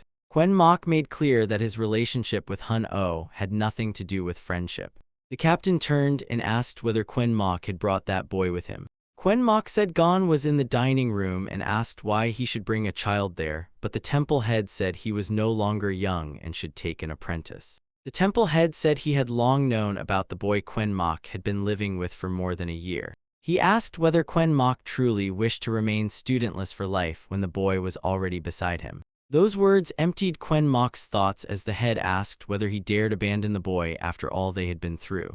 Quen Mok realized that the head already knew Gon had chosen to study martial arts. The head eased his concern by saying that, after 7 years, it was natural for Gon to have mastered several martial techniques. The head said Gon's learning arose from Quen Mok's actions, but he denied teaching the boy and failed to convince her. Insisting that everything had to be set right, the head cut him off as Quen Mok said he first needed to speak with Gon's family. Yet the head had already sent a letter to Gon's parents and received their consent. Quen Mok was stunned to learn that the head himself had contacted Gon's family. Although he admitted Gon's talent, Quen Mok still refused to continue the boy's training. The head avoided an argument but delivered a clear and serious warning. He declared that both a child mastering Shaolin arts alone and a monk ignoring it had strayed from the proper path. For that reason, the head firmly told Quen Mok to correct the mistake or Gon would face severe punishment. Otherwise, Gon could be confined in the confessional forever. Asked whether he was prepared for that, Quen Mok disliked the prospect for himself but could not ignore how deeply the thought of Gon being punished troubled him. The head sharply added that if Quen Mok would not accept Gon as his apprentice, the boy would be given to someone else. He noted that he had never seen anyone master Shaolin arts through observation alone, since teaching had to follow every rule. If Quen Mok refused entirely, the head would place Gon with Hun O for lessons before assigning him to another mentor once he reached the required level. Quen Mok froze in complete shock at the proposal. Unable to believe what he had heard, Quen Mok could only nod in silent acknowledgement. Elsewhere, Yun Yang Kang walked beside his student and explained that Shaolin looked no different from an ordinary temple. According to Yun Yang Kang, there was nothing outwardly special about the place. His student objected that many people called Hwasan the best. Yun Yang Kang smiled and admitted that Shaolin was not a place where everything was truly the best. To Yun Yang Kang, Shaolin was more than a temple, it was a rock. All other arts were supports placed upon that rock. The supports could change, but the rock itself never trembled or changed, though people constantly confused them. Even holding first place among those pillars, Yun Yang Kang said, would never make them the greatest. The student wondered whether truly exceptional talents appeared among them, and Yun Yang Kang could no longer dismiss the implication. Still, Moon Sa Mayan never fully understood what his master was trying to explain. Yun Yang Kang said Moon Sa Mayan's talent would soon allow him to win his independence. Afterward, Yun Yang Kang told his student he would have to face the rock people called Shaolin. He ordered Moon Sa Mayan not to look away and to keep every detail unfolding there in sight. Moon Sa Mayan carefully absorbed each instruction from his master. Bowing deeply, Moon Sa Mayan firmly vowed to conquer the rock and never betray it. Yun Yang Kang squeezed his shoulder and said those hopes belonged to all of Hwasan. Yun Yang Kang caught envy in Hun O's expression and took quiet satisfaction in the fury it revealed. Then Yun Yang Kang's gaze sharpened, and he turned sharply over his shoulder as he sensed that something strange was happening nearby. Like lightning, his eyes pierced the energy bursting out from the temple exit. At the exit, Gon sat peeling an apple with a wooden knife. From afar, Yun Yang Kang sensed the same wave of power and wondered whether its source could truly be from Shaolin. He immediately ordered his disciple to go there. Moon Sa Mayan stood confused, unable to understand what was happening around him. Without saying a word, Yun Yang Kang rushed toward the exit. Meanwhile, Gon handed the boy a perfectly peeled apple, leaving him unable to believe what he saw. Not even an elder monk could have removed the peel so delicately without tearing it, making the result seem incredible. Gon then gathered himself and demonstrated remarkable skill at peeling apples. His face set into such relentless concentration that the apple-peeling task looked almost comically grave. But Gon's effort failed because only a little apple flesh remained beneath the flawless exterior. The boy praised him, saying each attempt improved and that today's apple was especially wonderful. Gon stubbornly refined every detail into a perfect circle, as though trying to restore the apple to its original shape. Startled, the boy involuntarily glanced over and blurted out a demand to know who Gon was. Looking up, Gon immediately saw two newcomers, a boy and a man with a gray beard and long white hair. The gray-bearded man introduced himself as a Shaolin visitor and asked permission to watch in silence. Yun Yang Kang and his disciple stepped forward, and sensing powerful energy, Yun moved closer to find its source. Gon could not understand why the gray-bearded man watched their apple peeling so intently. As he worked, Gon suddenly peeled the skin from an apple. Keeping calm and controlling his thoughts was difficult, especially with someone seeming to stand directly behind him. The tense strangers around him kept distracting his thoughts and prevented him from concentrating. Moon Sa Mayan could not understand why his mentor watched the whole process so closely. Frozen in place, Yun watched every movement Gon made, even as a thin apple peel came away in a neat strip. Yet Yun saw something else entirely, a boy standing before him who was filled with energy. Gradually, Moon saw the full pattern and realized the boy before him did not belong to their ordinary world. Initially, he took Gon for an ordinary boy peeling apples, but closer scrutiny showed that Gon was drawing out energy. When Moon tried to speak to Yun, the teacher stopped him and told him to keep watching. Remaining motionless, Moon noticed that Gon barely moved while every peel came away perfectly, as if guided by a thread. Moon could scarcely believe that Gon was not even 15 and already possessed skill unimaginable for someone his age. In Gon's hands, even a wooden knife became a work of art. After finishing another bite, Gon smiled as satisfaction from his completed work flickered across his face. Yun Yang Kang was stunned that a Shaolin fighter could control energy so delicately during such ordinary work. Although Hwasan revered Yun as a genius, he had never achieved that level of dexterity even as a teenager. Now Yun finally understood why so many people trembled before Shaolin. Approaching Gon, Yun asked why he lacked a temple uniform and trained elsewhere. Gon said he lived nearby for his own reasons. Still shaken by the encounter, Yun thought Shaolin had yet to recognize Gon's talent. Yun reflected that he had already recruited one coveted student and another could invite trouble, though more talent was better. Without wasting time, Yun asked Gon for an apple after saying that watching for so long had become boring, and Gon handed him one. Confused, the boy listened as Yun explained that people and apples differed, so fruit was better peeled with a special knife. Then Yun lifted the apple to his palm and peeled off its skin in one precise movement without using a knife. How had Yun managed it with bare hands, leaving everyone nearby stunned by the sight? Even Moon, normally silent, was left speechless and could not believe what he had seen. For the first time, Moon clearly sensed the difference between Yun and Gon, whose peeling movements seized his gaze and stirred strange sensations within him.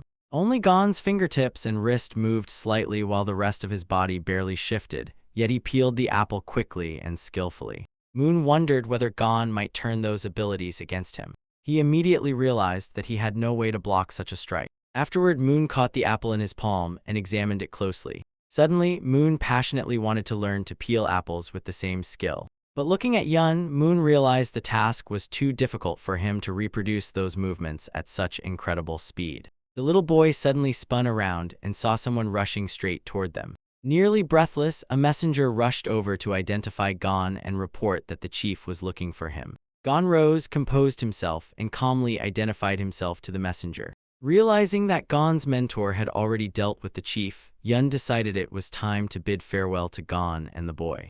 At parting, Yun told Gon to visit them in Hwasun if he ever had the chance. Gon gave a faint smile and said that, if he ever dared come, Yun had to show him how to peel apples flawlessly. He abruptly turned and dashed off in the opposite direction. His speed made Yun and Moon burst into smiles. Yun thought he would immediately take Gon as a student, but Shaolin made the boy difficult to win away quickly. Hun-Oh's presence made the situation even more complicated. Considering Hun-Oh, Yun wondered whether the old man had already discovered this young talent. Imagining Hun-Oh's reaction, Yun found himself smiling. Later, alone with Moon, Yun looked up and sharply asked whether the situation was not intriguing. Moon admitted to his master, without retreating, that the situation honestly frightened him. He imagined a sword duel with Gon and frankly admitted that he was unsure he could win. Yun urged him to see the positive side, calling it a chance to become better. These wise words always guided Moon through situations that seemed confusing or frightening. Fortunately, Moon understood his teacher at once and accepted the advice without argument. Moment by moment, Yun realized that his student would now gain strength and a new reason to grow. Yet Yun understood that his interest in Gon might have seemed somewhat shy to his student. Meanwhile, Yun suspected that Hun-Oh had already found himself a truly capable student. Moon seemed like the key to Yun's hopes, for Yun believed the boy would someday overcome every obstacle. For now, Gon hurried toward his mentor, forcing his slippers onto his feet as he ran. Inside, the head sat beside Hun-Oh with Quinn Mok opposite, while Gon took the facing seat and everyone stared silently at him. At that moment, Gon sensed how grave the meeting had become. What could such a gathering mean for him? Then the room shook as a loud blow against the table tore through the silence. Hun-Oh slammed down an ultimatum, insisting Quinn Mok had no right to reject a Shaolin disciple and had to accept him. He demanded to know whether Quinn Mok refused disciples because of Gon and what his true intentions were. Hun-Oh abruptly insisted that Quinn Mok could neither take this burden upon himself nor abandon it. The head and Gon froze in silence as they listened to the angry dispute. Hun-Oh pressed on, warning that Master Kam's son had invited Gon to Hwasun and would take him if Shaolin did nothing. Quinn Mok was even more surprised by the news. Quinn Mok stood before Gon again and asked whether it was true and whether his teacher could really be trusted. Gon, completely confused, explained that he had not known the man was Kam's son and had only been told to call Yun at Hwasun. Quinn Mok immediately understood that Kam's son was another name for Yun Yang Kang, while Gon thought Yun had invited him for a pleasant visit. Everyone burst into laughter, while Hun-Oh asked how Gon had endured meeting Kam's son, the greatest swordsman. Afterward, Gon finally realized that Yun was an extraordinary person. Together, they urged Quinn Mok to stop seeing himself as a monster, accept Gon's fate, and let the boy flourish in Shaolin. But Quinn Mok cut them off as always, saying he could not take Gon as a disciple. Hun-Oh boiled with anger, but the head quickly moved to calm him. The head understood that nothing had been finally decided. Realizing Gon had drawn the answer from their talk, the head confirmed that Shaolin wanted to accept and train him. The head explained that disciples had to shave their hair, then pointed to Hun-Oh as the teacher who would train Gon. Then the head declared that this old man would become Gon's new mentor. He then gave Gon the chance to say what he thought. Quan Mok listened intently. Everyone waited tensely and expectantly for the boy's answer. Gon paused, unsure whether he wanted martial arts, but the adults' renewed fight over him only sharpened his doubts. With only 3 years left before he could live quietly and return home, Gon wondered what would happen if they offered to make him a disciple. All the difficult years he had endured flashed through his mind. After 7 years of enduring everything, Gon firmly decided that he had not done it to become a Shaolin disciple. Gon raised his head and declared that he would not study martial arts, as he would return home in 3 years and saw no reason to do so. The three masters froze in complete confusion, their mouths hanging open and their eyes wide. Hun-Oh argued that martial arts were more than techniques and that few could become Shaolin disciples, but Gon insisted he wanted to be a merchant and continue his family's business. Hearing this, Hun-Oh twitched and shook his head nervously before blurting out that Gon's parents had given their consent. That claim stunned Gon, who could not believe his parents had consented after 7 years without seeing his face. Calmly, the head explained that Gon could trade and return home after 3 years of learning Shaolin's basic arts. The head could not understand why Gon failed to value a chance for which many would give everything. 3 years, Hun-Oh sharply emphasized, was the required term of study. He promised Gon that he would be able to return home in 3 years. Quan Mok remained motionless and silent, unable to find any words. Gon even doubted his own martial ability. What truly gnawed at Gon was whether he could master walking with the same skill as Hun-Oh. Only then did Gon realize that avoiding unnecessary movement had become a habit, perhaps why Shaolin wanted him as a disciple. Another thought flashed through him: his family would praise him if he mastered martial arts. Those thoughts pushed Gon to rise from his chair.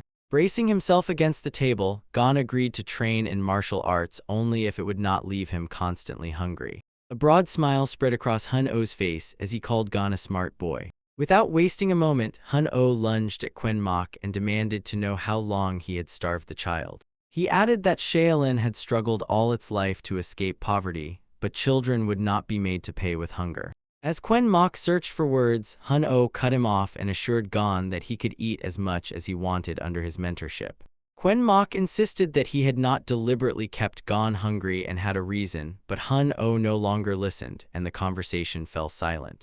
Gon immediately sensed that Quan Mok was torn between excitement and embarrassment. Seeing his mentor so confused was truly unusual. At that moment, Gon began to think becoming a Shaolin disciple might not be so bad after all. Though the day had been confusing and difficult to explain, they eventually reached a decision. The head revealed that Gon would become both a monk and a warrior who protected Shaolin by joining the Manhwa. Speaking as Quan Mok's elder brother, Hun-Oh made clear that the decision was his and ordered Quan Mok to follow the instructions precisely. Quan Mok realized that his own abilities were exhausted as Hun-Oh gained a new disciple. Hun-Oh's expression made it clear that he was overjoyed. Silently, Quan Mok watched Hun-Oh and wondered how Gon would handle the challenges ahead. He fervently hoped the boy would avoid the fate that had once befallen him. Meanwhile, lively activity filled Gon's parents' home. His parents could hardly believe their son had become a Shaolin disciple, while his proud father said Gon would master the finest martial arts. Gon's mother remained uneasy, fearing the harsh training would injure him despite the rumors she had heard. Trying to calm her, his father said Shaolin would protect them if Gon endured and proved himself. He urged her not to worry and to trust their decision. Once he learned Gon had been accepted by Shaolin, the father made a generous donation so the temple would treat his son properly. After her words and detailed explanations, the woman fell silent as peace gradually settled within her. For the father, this was a decisive choice made for his son's future, and he felt he could not turn back. Yet the mother could not stop wondering how this decision fit with the prophecy. Her husband insisted that Shaolin's acceptance meant trouble would pass them by. Although she feared their family might bring suffering to Shaolin, he reassured her that the temple was already improving. Hearing that, her face broke into a broad smile like a blooming flower. Firmly, he told her that the wisest choice now was to wait for good news about Gon. They arrived at Hin's hut. Beside it, Hun-Oh was explaining herbivorous animals to Gon as though he were teaching a lesson. From a few words, Hun-Oh understood that Gon had merely copied Quen Mok's movements rather than truly learned martial arts. He prepared to explain to Gon how blood vessels functioned, but learning that Gon had gathered so much internal energy and used two techniques left Hun-Oh frozen in surprise and visibly discouraged. Hun-Oh stressed that martial arts required training both the body and the mind. About martial arts. Hun-Oh stressed that martial arts required training both the body and the mind. Initially, he reacted with confusion and offense that Gon had taken it upon himself to learn the technique. Afterward, Hun-Oh sharply pointed toward two nearby barrels. He ordered Gon to carry the barrels away. Hun-Oh explained that temple beginners were always assigned this kind of training first. Walking under a load, he explained, strengthened balance. He gave Gon a stick linking the two barrels and warned that using it for the first time might feel strange. Gon had to set his stance and constantly correct the balance, yet even remaining still proved extremely difficult. Although the empty barrels looked easy to move, their shifting center of gravity quickly made the task far more difficult. With the task growing harder, Hun-Oh signaled Gon to keep up and not fall behind. The boy asked where they were going, and Hun-Oh gave a simple answer. They were taking the barrels for water. Hun-Oh turned uphill and climbed the slope, ordering Gon to stay close and follow him. For a moment, Gon decided that the task looked quite simple. He pushed off the ground like an arrow and immediately headed uphill. At that moment, Gon felt martial arts were simpler than he had imagined. But Hun-Oh's sly smile made it clear that he was already plotting something. Glancing over his shoulder, Hun-Oh saw sweat appear on Gon's face. Despite every difficulty, the boy never stopped, and his climb became a spectacle. The steep slope strained his balance and breathing, yet even higher up, Gon's rhythm never faltered.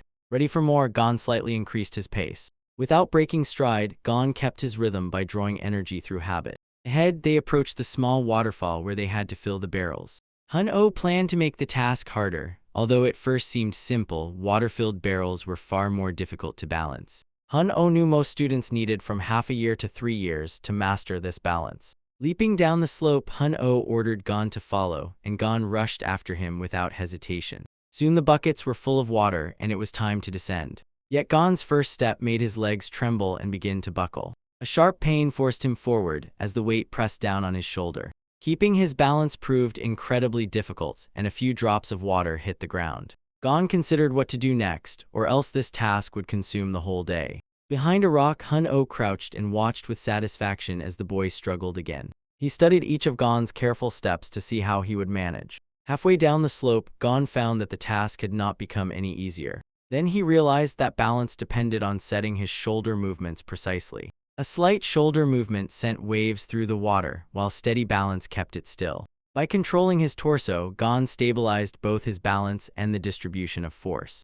After a full day, he understood exactly how to perform the task. Sliding with the barrels, Gon moved as though he had polished every motion like a martial arts master. His movements became flawlessly precise, and not another drop of water fell. Gon immediately saw the task as an endurance test, but quickly realized it was simpler than he had first imagined. Inspired, he accelerated down the slope and eagerly refined the technique he had just acquired. Hun-Oh froze, unable to believe what he was seeing. Could this really be possible? He wondered whether Gon had uncovered Henbosu, the continuous water-like movement students usually learn with painstaking training. At that moment, Gon seemed even stranger to Hun-Oh. Hun-Oh felt certain that the boy had a special connection to internal energy. Back at the house, the master began checking Gon's energy. He made the boy sit still, stopped his movements, and ordered him to concentrate. Gon nodded, and Hun-Oh immediately pressed both palms against his back. Hun-Oh reasoned that if Gon could control his energy, he should reveal it for him to feel, since his movements showed that his internal energy was certainly substantial. But when Hun-Oh grasped for it, the energy he expected vanished instantly. Frightened, Hun-Oh wondered whether Gon drew energy from others and made it his own, like the Hyperson Magoon. Hun-Oh soon went to Quen Mok to report what had happened. He explained how Gon carried the water barrels despite not knowing how to control his own strength. Hun-Oh guessed that Gon's gift would prove stronger than anyone else's. Quen Mok then said that Gon had refined the Konshin Tanhal technique for over 7 years. Hearing this, Hun-Oh gave another brief, restrained laugh. He guessed that Gon had been copying Quen Mok from the beginning. Quen Mok explained that Gon had not mastered Konshin Tanhal, but kept learning and possessed Shimsen Shangi, where focused thought naturally guides Qi. Quen Mok stressed that even when Gon did not know his own strength, it still found its path through his body. Upon hearing this, Hun-Oh finally felt every answer fall into place. He laughed out loud. Then Hun-Oh added that Gon had stayed close all along, yet he had failed to notice him. Hun wanted to say that Shaolin, closely connected to Buddha, was under his protection. With that protection in mind, he said there was no reason to worry. He said that Buddha himself had sent the boy to them. The idea of not pressuring Gon or cramming a mountain of knowledge into his head made Hun burst into loud laughter again. Mok, as always, did not smile and remained intensely focused and serious. After a while, Hun stood beside Gon and demonstrated technique after technique, explaining each movement in detail. He explained that the true foundation of martial arts had infinite depth, requiring the soul to immerse itself completely and without reserve. Although it looked like an ordinary exercise, it concealed many martial techniques, and Hun was demonstrating its main stance. Gon trained without pause, reproducing every movement in detail and striving for absolute precision. Streaks on the ground marked his sliding movements and revealed the depth of his concentration. Inside, Hun burned with the desire to guide this good-natured boy into the depths of martial arts. Hun was certain that once Gon understood this wisdom, he would become a true master and reach the summit Hun never conquered. Gon suddenly stopped and asked whether this training truly benefited health. Hun recalled his mentor's belief that martial arts trained mind and body, yet this technique made him doubt it. For a moment, Hun wondered whether mind and body could truly be trained together without causing harm. He remembered that the Murian technique was both deadly dangerous and incredibly complex. Used incorrectly, it could distort energy and damage health, consequences Hun had encountered repeatedly. To learn whether Gon felt the same, Hun asked him to describe exactly what he was experiencing. After thinking briefly, Gon said it seemed that his mentor wanted to strike someone directly in front of him. Hun agreed without hesitation and explained that martial arts had first emerged for defense. He recalled how his family hired a warrior for protection whenever they had to cross a dangerous mountain. From their exchange, Hun concluded that Gon saw the world very differently from most people. He told Gon that he could learn martial arts without striking, but still needed someone nearby to practice techniques while alone. Yet his eyes showed that the Murian technique still seemed confusing and incomprehensible to him. Hun stressed that mastering one stance required working through at least 6 of the 12 sutras. A solution came to him: Gon should master martial arts step by step so they would not seem so confusing. Happily leaping down from the rock, Gon looked at Hun and sincerely thanked him for the advice. At dawn, Gon walked the forest path studying the sutras, realizing martial arts were harder than expected, though catching Elder Yun's gaze again made it seem easy. Clutched in Gon's palm was the Great Book of Acupuncture, which contained knowledge about qi energy. He turned its pages as swiftly as he moved along the forest path. Still, something unusual caught his attention and made him stop abruptly. Looking sharply around, Gon felt an unusual flow of qi energy in the air for the first time. One question lodged in his mind: where had that energy come from? His gaze swept the distance between the trees as he watched the energy concentration grow stronger.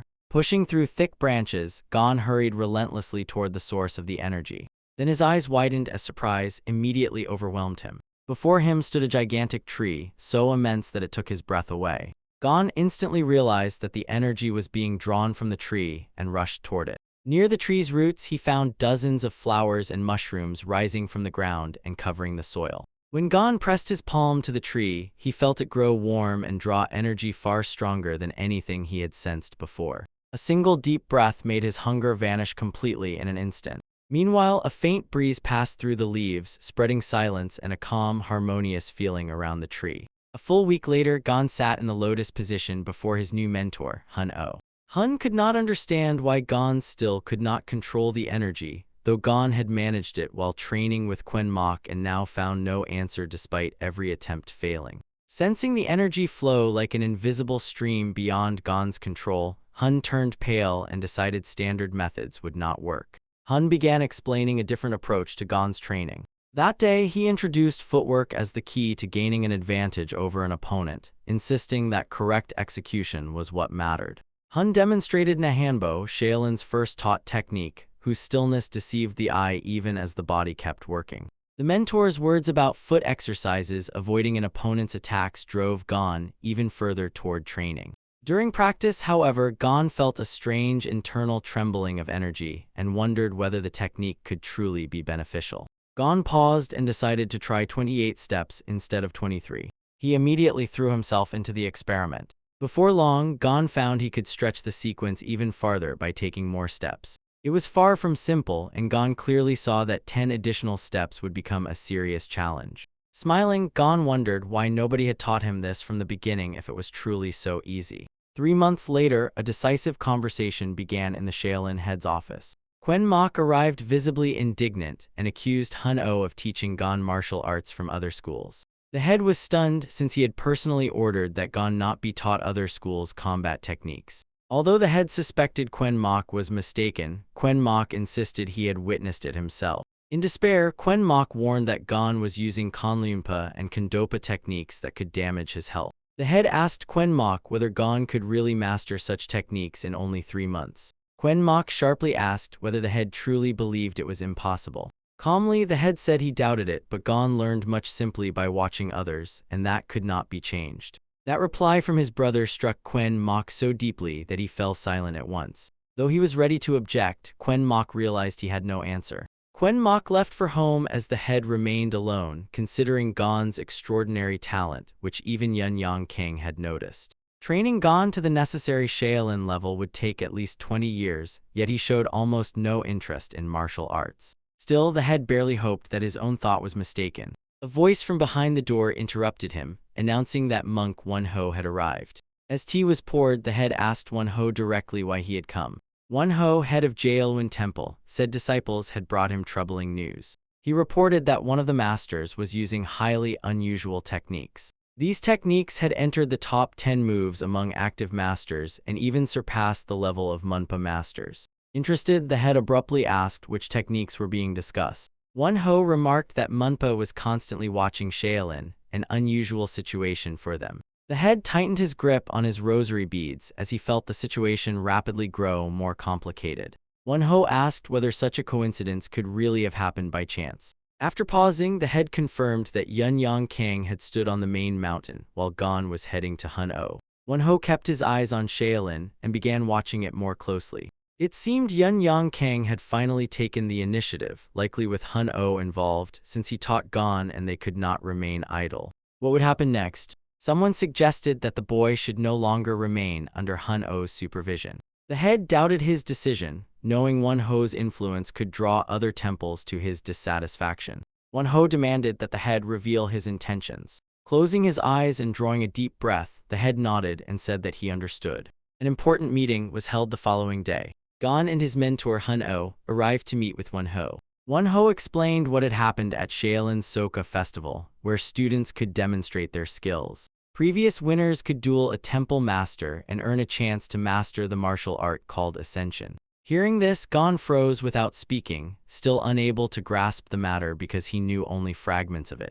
Though Hun-Oh listened carefully, he still wanted to know why Wen-Ho had come, until the news made him furious. Wen-Ho declared that Gon, as a temple apprentice, had to join the festival, angering Hun-Oh because Gon had been won only 3 months. Wen-Ho insisted that the decision was final and gave several reasons to support it. Hun-Oh tried to minimize Gon's role by saying Gon had only practiced wrestling, which immediately piqued Wen-Ho's interest. When asked what kind of wrestling it was, Hun-Oh said it was simply correct walking technique. Wen-Ho stared first at Hun-Oh and then at the temple head, his eyes full of incomprehension. The head then firmly said Gon would gain knowledge from others and build experience in any case. Everyone wanted to see how far Hun-Oh could go as a teacher, while he imagined Shaolin examining his walking technique, thought everyone would faint and laughed to himself. Hun-Oh asked for several days to prepare, and Wen-Ho agreed but warned that Gon would fight the festival winner in 1 week. They would make an exception by holding the fight secretly, with the winner earning a chance to clash with Bonsum's apprentice. The word secretly left Hun-Oh sharply confused. The temple head agreed that Wen-Ho was right, but warned that Gon's defeat would surely cause an uproar among the students. Hun-Oh waved a hand sharply and said that Gon's participation made no sense to him. Then the temple head addressed Gon directly. Turning to the boy, the temple head asked whether he was ready to accept the challenge. Gon nervously swallowed as he silently took in their conversation. Believing a true Shaolin disciple had to accept, Gon nervously asked whether anyone could die. With his eyes closed, the temple head explained that one side usually lost, though fortunate exceptions sometimes occurred. The temple head told Gon to listen carefully, while Hun-Oh stared at him and bluntly asked whether he was afraid. Gon answered coldly and confidently that he had no reason to be afraid. To a warrior, Gon said, losing pride was more frightening than death itself. That answer drew a smile from the temple head, who admired the boy's courage. Won-Ho remained motionless and stone-faced as he watched everything closely. When Gon noticed the giant Won-Ho staring at him, fear stirred in his chest and his first meeting with Quen Mok flashed through his mind. In that memory, Hun-Oh had nearly brought trouble upon himself through negligence in his studies. Although Hun-Oh faced severe consequences, he worked out and handled the techniques alone, while Gon claimed no credit. Without Shaolin's authority, Hun-Oh would have been reduced to dust, and Won-Ho, once a beginner instructor, had also heard the story. Yet Shaolin was no longer what it had been, as its financial crisis kept worsening the situation. Both men froze in thought over what awaited the child under Hun-Oh's training. By studying techniques from other martial schools, Gon gained a chance to alter events and repair what had happened. Should similar trouble arise again, no one could guarantee that Shaolin would survive it. Won-Ho caught one's eye, ordered him to calm down, and firmly said they already had a plan. He made clear that he would judge the festival and hold Hun-Oh accountable if Gon was found copying other schools' techniques. Won-Ho received that statement with satisfaction and promised to handle the remaining matters. If events unfolded as predicted, Hun-Oh would have no chance to escape punishment. Their gazes pulsed with pure cunning. Each of them already held a precise plan in mind. Convinced that Hun-Oh had caused others pain as a monk, Won-Ho resolved to bear his karma himself, even if it harmed him too, for Shaolin. After the night's pause, Gon faced Hun-Oh, who explained that dodging was no longer enough and it was time to learn attacks. Winning could not come through evasion alone, Hun-Oh concluded. From then on, Hun-Oh firmly began teaching Gon strikes and attacks. Hun-Oh showed Gon how to deliver blows correctly with his fists. He explained that Himkanwan, or diamond fist, emphasized strength and hardness like a diamond. When Hun-Oh set his foot on the ground, his weight left a deep mark in the soil. Gon felt each of Hun-Oh's movements send a faint tremor through the earth. Hun-Oh warned Gon that Himkanwan was not meant for enjoyment. Its secret lay in the mighty spirit of Mount Tai, which had to be felt with the whole body rather than imagined. He instructed Gon to imagine that his body had become a diamond. Claiming that Taigora was watching him, Hun-Oh sharpened Gon's concentration even further. Afterward, Hun-Oh said they would begin with the basics. Training began immediately. Gon instantly realized just how difficult the training would be. Beyond the movements, he had to shout with all his strength, and that proved incredibly difficult. Every requirement weighed on Gon, even after he no longer understood why he had agreed at all. After a few hours, Gon collapsed where he stood, sitting and gasping heavily for air. Hun-Oh saw that Gon's legs worked flawlessly, but where did such lightness come from when he still could not master attack techniques? He immediately realized that Gon could not properly control his strength and that teaching him would take considerable time. Stroking his beard, Hun-Oh recalled his own first lessons, when merely watching others' movements had already let him manage. Deciding Gon could not reproduce what he had shown, Hun-Oh told him to act as he knew how. As a warning, Hun-Oh stressed that every movement mattered, since failing to shout and press the ground with full strength would yield no result. Hun told Gon to begin the exercises, though he was unsure until the end whether he could guide them through to completion.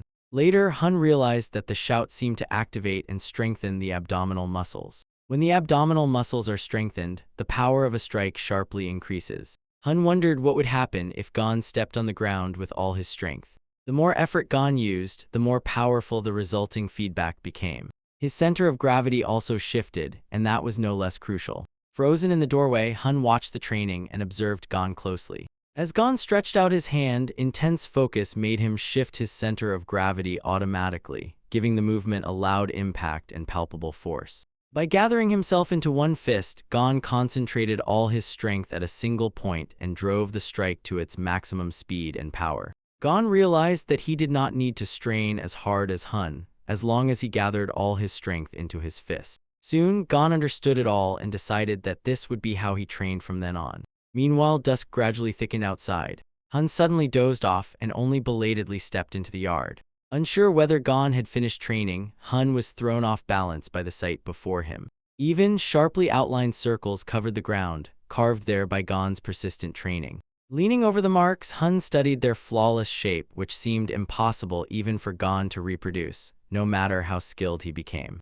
Gon had honed it all himself, and although Hun insisted everyone train independently, Gon seemed to have already mastered Paljin, which revealed the body's hidden power. Yet mastering that technique should have required years of exhausting training. Hun would not have believed it without seeing those marks with his own eyes. Oddly, Hun had been teaching him Kanwen, but Gon had mastered something entirely different. While Hun taught him basic footwork, Gon suddenly learned to dodge strikes. Once again, it proved that Gon was a child impossible to shape into anyone else's likeness. At the festival, everyone present would see just how astonishing Gon's abilities were. Deep night had fallen, wrapping the world in silence.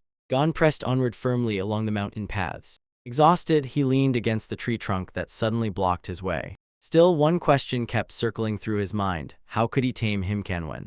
Unable to let go of that thought, Gon gathered all the strength in his body into a single fist. But his energy darted chaotically, without any system or order. His muscles clenched so sharply that it felt as though an invisible hand had seized them in a single blow. The sudden jolt made Gon stagger until his legs gave way, leaving him unable to regain his balance. Gravity pulled Gon sharply forward, and with no support left, he slammed into the ground. The impact made him curl up immediately from the burning pain. Pain gripped his whole body as he coughed hoarsely and struggled to compose himself. In despair, Gon kept wondering whether training could truly move him forward or whether every effort would prove useless. With almost no strength left, he felt it would be easier if someone could control that sharp, chaotic energy. The sun had already risen high above the horizon, and the hands of the clock crept closer to noon. Gon had overslept for a long time before his mentor woke him. Mentor Mok had found him the previous evening, lying powerless on the ground. Gon mumbled an apology, yet he still could not understand how it had happened. Surprised and stern, Mok asked how Gon had trained hard enough to bring himself to such a state. Mok still did not understand what had happened and waited for a clear explanation from his student. Gon explained that whenever he tried to master Himkanwen by concentrating, his muscles suddenly cramped and caused strange sensations. As Gon explained himself, Mok could not clearly grasp what he was trying to convey. Mok then concluded that explanations alone could not teach the art, because Gon needed his own experience and a path forged by himself. Night fell again, and its silence covered everything around. Mok stood frozen and stared deeply into the darkness ahead. He felt that something had definitely gone wrong in this entire situation. Replaying his conversation with Gon, Mok recalled that Gon had said he was mastering Himkanwen. At the same time, Gon was mastering a technique that required both internal skills and external abilities, which raised Mok's concern.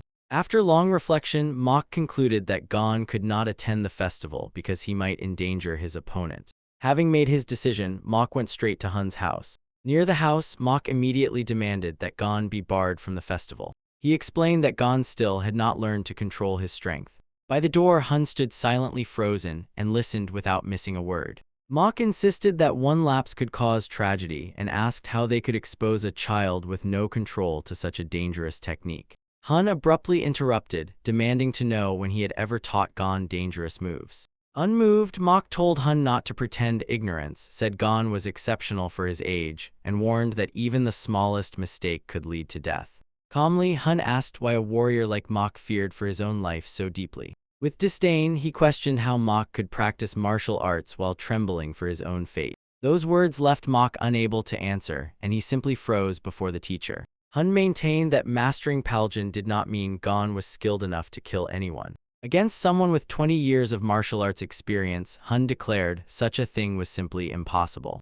After hearing that, Mok only became more certain that speaking with Hun was pointless. He said so without hesitation, then declared that he would take the matter to the head. Mok resolved not to let Gon attend the festival until he could control his powers. Without delay, he turned on his heels and headed in the opposite direction. Hun remained seated and motionless, watching Mok until he vanished from sight. In Hun's mind, the festival was sure to be a great success, full of interesting events. Mok, however, feared that if Gon hurt someone by accident, he would bear that burden for life. Such harm could scar Gon's pure and good soul forever. Mok refused to allow it, staying close to Gon so he could intercept a blow before it caused irreparable harm. Elsewhere, Gon lay on a lounger and gazed thoughtfully at the bright moon. One question kept turning in his mind: how could he tame the power slipping out of control? Recently, his energy had grown harder to manage, making him wonder whether the powerful tree was connected to it. That tree seemed to hold the answer, since each time Gon absorbed its energy, he became much stronger.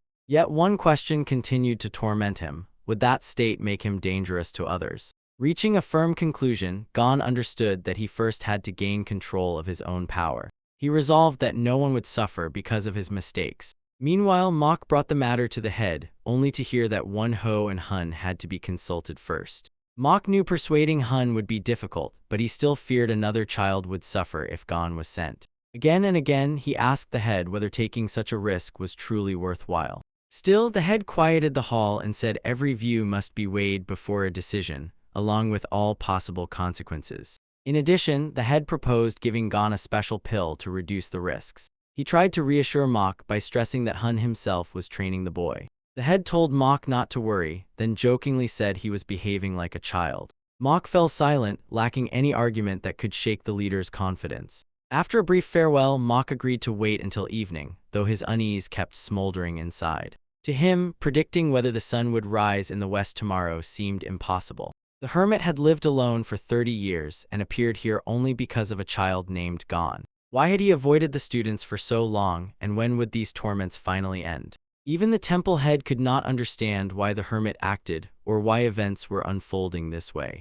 Life bustled through Shaolin's training area as lessons continued. The students were told that the festival winner would earn the chance to fight one additional match. 16-year-old So Wangmu was startled by the extra fight and wondered whom he would have to face. From the other students, he learned that his opponent would be the same boy trained by Hun. For the students, the news came as a complete surprise, and lively debates immediately broke out. Many dreamed of studying under such a teacher, and everyone agreed that Hun's student had to be exceptionally talented. So Wangmu sank deeper into thought than anyone, trying to determine who was hidden behind the mystery. Meanwhile, students whispered that the Mujin had appeared again and recalled his fame for defeating many thieves. Two teenagers argued heatedly. One hoped to meet the Mujin someday, while the other reminded him that So Wangmu was the strongest among them. Even so, Wangmu admitted that a duel with the Mujin would cause him serious trouble, and so overheard every word of the boys' debate. Student conversations never ceased, and martial arts always gave the boys another subject to discuss. What troubled So Wangmu most was learning that his festival opponent would be the boy from the Jin family. After hearing this, he approached the others and loudly vowed to destroy that boy, then declared he would win every festival fight, including the extra one. With contempt, So Wangmu dismissed the others as mere participants who had come only to take part. His words struck the students deeply, and the class fell silent at once. Soon afterwards, So Wangmu ordered everyone to follow him, raising even more questions. No one knew the source of his rage, but his father was Anhui Province's chief merchant, making the Jin family their main rivals. For So Wangmu, the festival had become more than a competition. It was now a fight for his family's honor. Clenching his fist in pain, he remembered moving to Shaolin 5 years earlier and leaving everything behind. He believed he had no right to lose and had to win by eliminating the boy from the Jin family. Meanwhile, Gon trained purposefully and tirelessly, pouring all his energy into every session. Under Hun's guidance, Gon meditated to refine his techniques and maintain control over himself. So Wangmu wasted no time, sparring to polish his movements as each session made him stronger. Time passed until the day of the extra fight arrived, filling the training hall with tense anticipation and rumors of So Wangmu's students' remarkable talent. Everyone waited to see how Gon would perform, since despite studying under Hun, he had begun learning martial arts only months earlier. Rumors insisted that So Wangmu stood above Gon, and even the quiet whispers reached Hun nearby. Noticing the tense faces around him, the temple abbot asked everyone to wait a little and invited them to sit. Hun suppressed his impatience, drew a breath, and waited, convinced the fight would reveal the truth. Mok could not rejoice in anticipation, his gloomy face reflecting the weight of his thoughts. He could clearly imagine what might erupt at the festival, and his anxiety only deepened. At last, Gon and his opponent, So Wangmu, entered the arena together for their duel. A monk accompanied them to serve as the judge for the duel.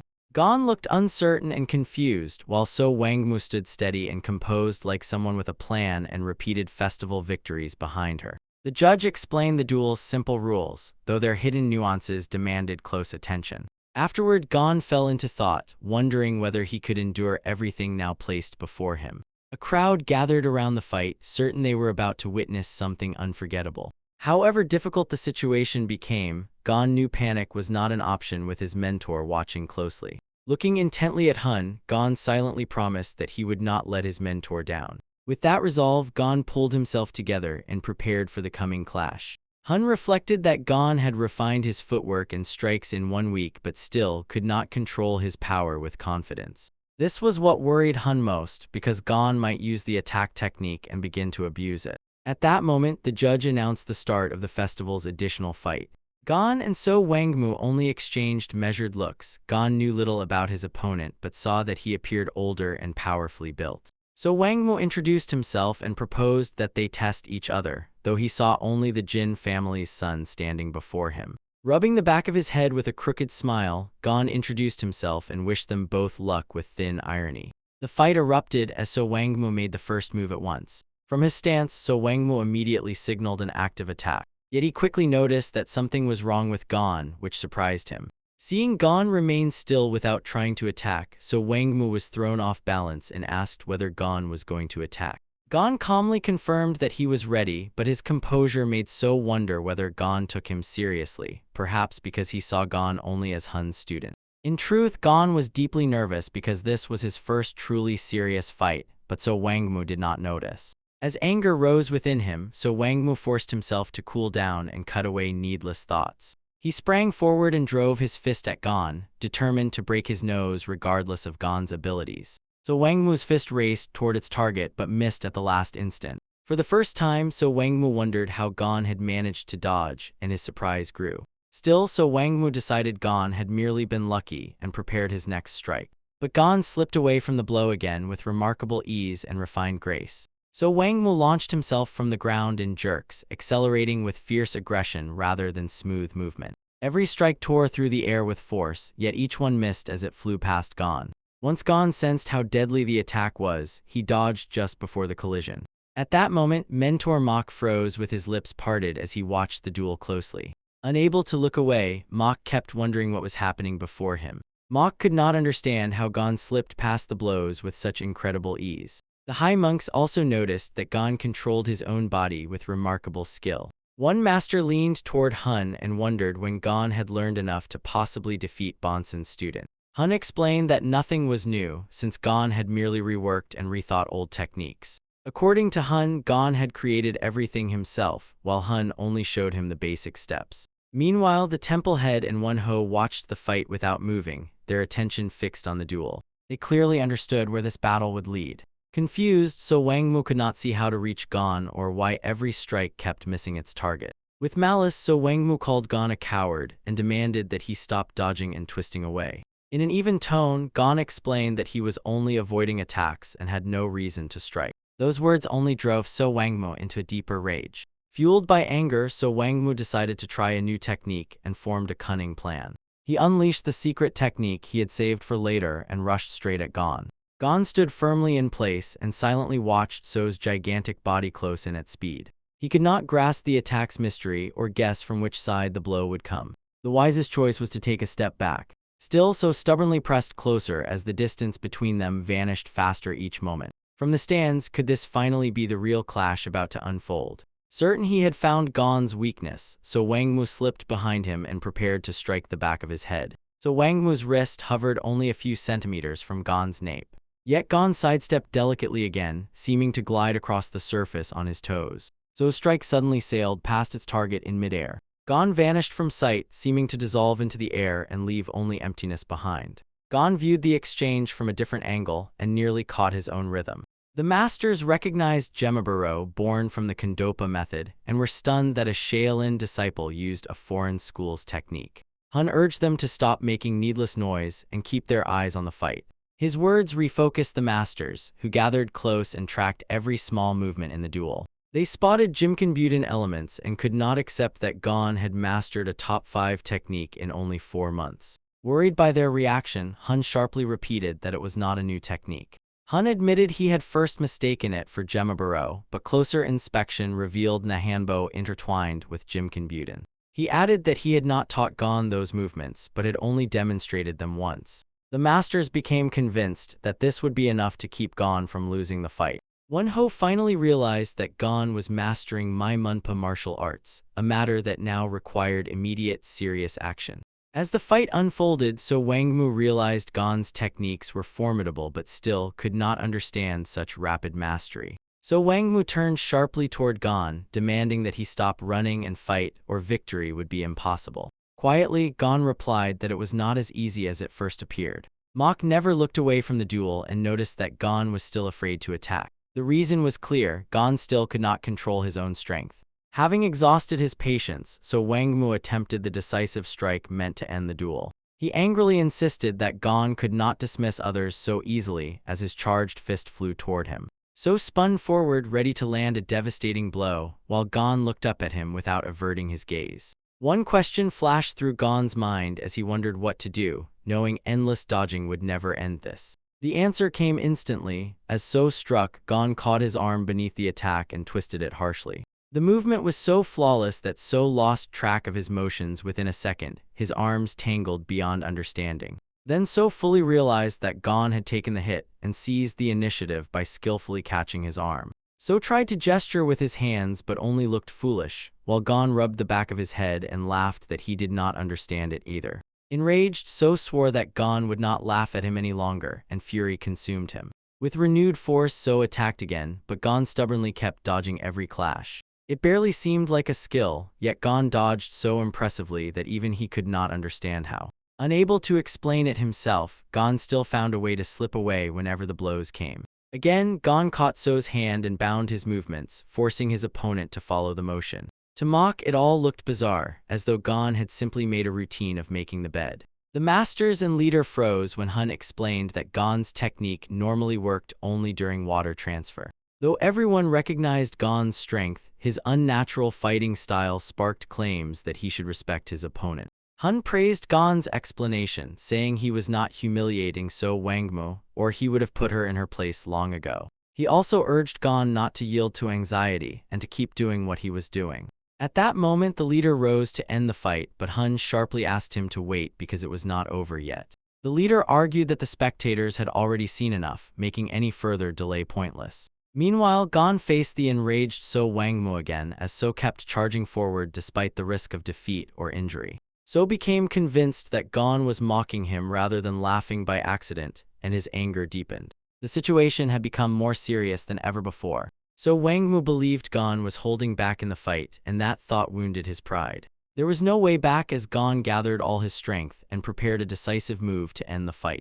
The instant Gon clenched his fist, energy flared around him, forming a dense circle of powerful light. Seeing the danger, Mok immediately shouted in an attempt to break up the fight and stop it. The head of the temple joined the shouting and demanded that everything stop at once. Wenho burst into the fight with a loud shout, ordering everyone to stop. Realizing how far things had spun out of control, the judge ordered the match stopped at once. The judge leapt forward to intercept Gon, realizing that the boy was about to use a forbidden technique. What unsettled him most was that he had once taught Gon's opponent and could not stand by without acting. Even that attempt to seize control failed, because Gon managed to dodge the maneuver. The judge ordered the boy seized immediately, convinced that Gon could not otherwise be stopped. Gon could not understand why the judge was acting that way or where he was leading him. His gaze caught two fingers rushing straight toward him, and Gon found no way to evade the strike. When the master touched him, Gon suddenly felt his movements vanish completely. Gon wondered whether the master had blocked his internal energy. Meanwhile, the judge pleaded not to be blamed, insisting that chakra blocking was a last safeguard against catastrophe. Despite the block, Gon's energy continued raging beyond control, and he found it impossible to stop. Even Gon's clothes gave way as the fabric tore apart and scattered into tiny pieces. Tiny scraps of fabric swirled beside him, twisting together in a chaotic whirlwind. From opposite sides of the arena, Hun-Oh and Mok rushed toward Gon together to support their student. They told the judge to be silent as he defended himself, saying he had only wanted to block the chakras to avoid putting himself in danger. Trapped inside, Gon's energy burst into places it did not belong and damaged his body, alarming everyone present. Everyone waited anxiously to learn whether Gon's internal organs had suffered serious injury. Those nearby stood speechless, their eyes fixed on what had happened. Realizing the gravity of it all, the head of the temple could only sigh and invoke Amitabha. Time passed and darkness had already fallen over the street. Gon was taken to a special room, where needles were to be placed at precise points on his body. Although his organs remained unharmed, Gon's body had lost all of its strength.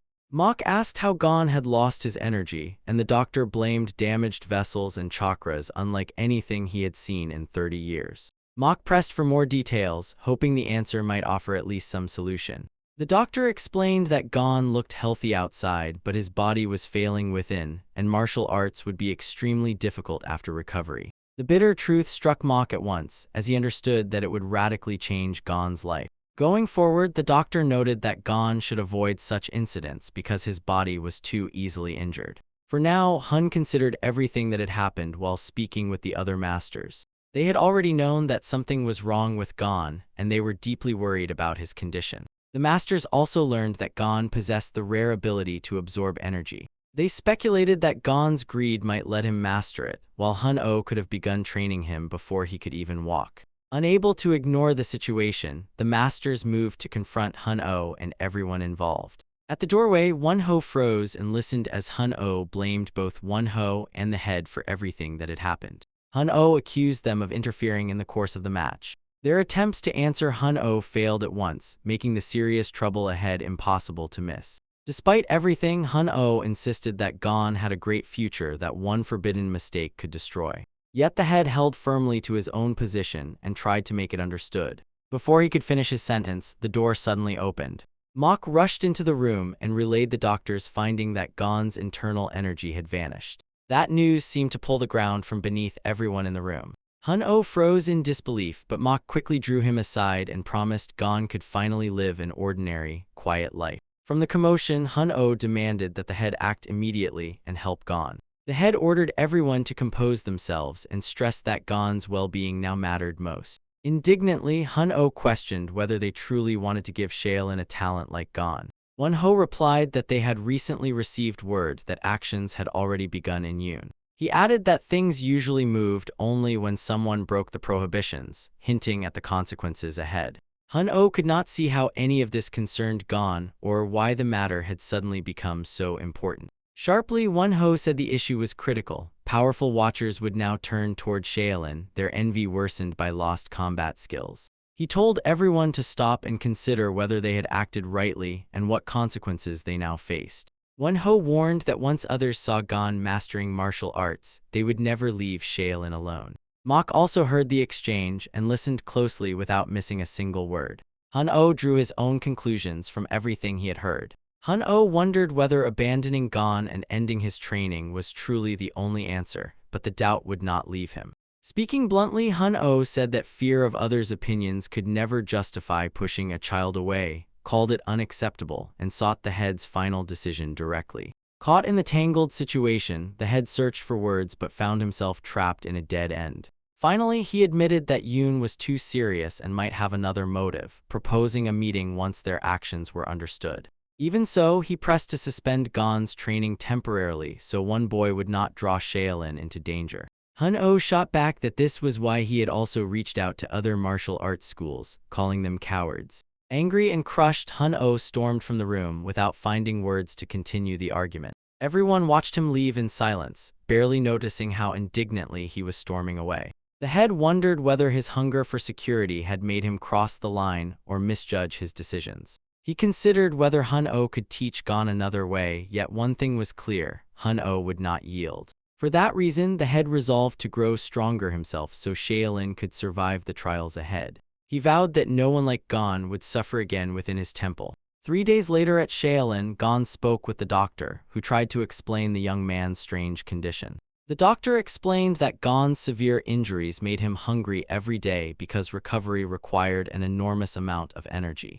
According to the doctor, food was the fastest way for Gon to gain that energy. He explained that food ingredients provided energy and that broth alone was nowhere near enough to satisfy Gon. At that moment, the doctor reached into his bag to show Gon what he could eat to recover. Still, the doctor warned Gon to stay alert and act cautiously because it could cause side effects. He pulled up an ordinary-looking grass called jig, a costly treasure prized for its unique properties. Gon clenched the grass in his palms and studied it curiously, as though examining a trophy. The doctor said jig could be dried for tea or chewed, adding that Shaolin healers could not climb the mountains where much of it likely grew.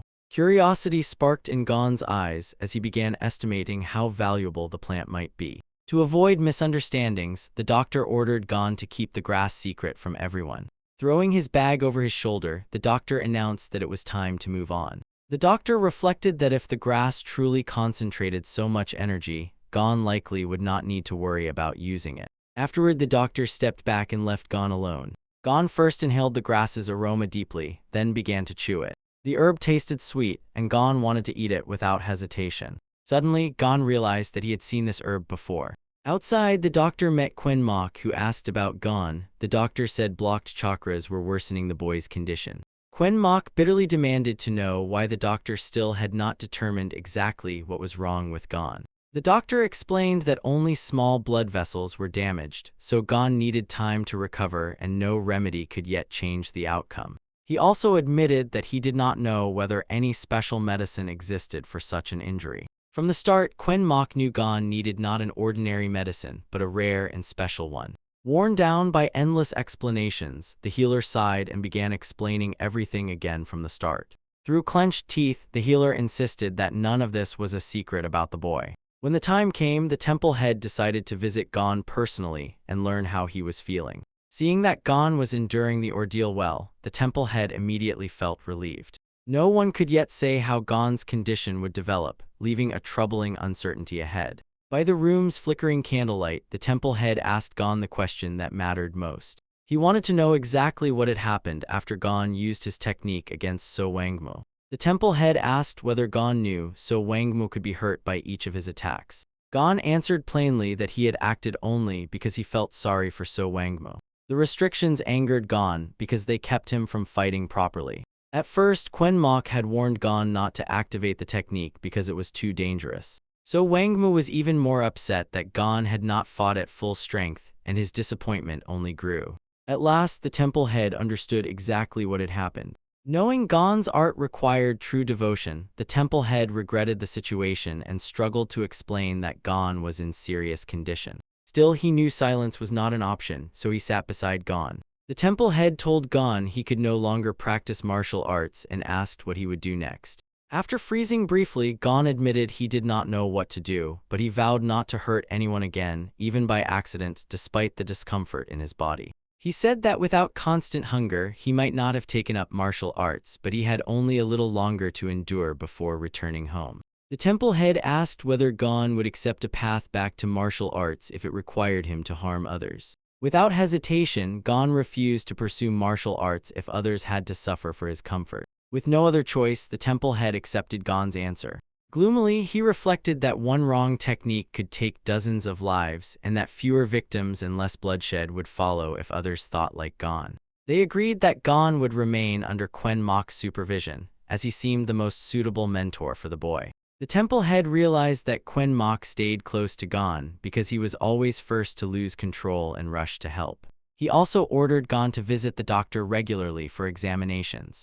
Then the temple head paused, remembered his gift for Gon, and drew from his sleeve an object fastened to his wrist. The unexpected gift completely surprised Gon. From his sleeve, the temple head produced a strange talisman, a small bead hanging from a thread. He identified the item as Pikadokshu. The Pikadokshu gleamed like a beautiful amulet, whose brilliance drew the eye. Worn around the neck, the Pikadokshu could protect against some toxins and negative energy, improving the wearer's health. Gon recognized its value, knowing a powerful Shaolin technique had created an item that could only benefit him. However, the master warned that someone with false intentions could use the amulet to their own detriment. Having given the amulet to Gon, the master felt somewhat relieved. 3 full days passed. Gon climbed the mountain, but every step of the ascent demanded painful effort. He had never imagined that such a climb could be so exhausting.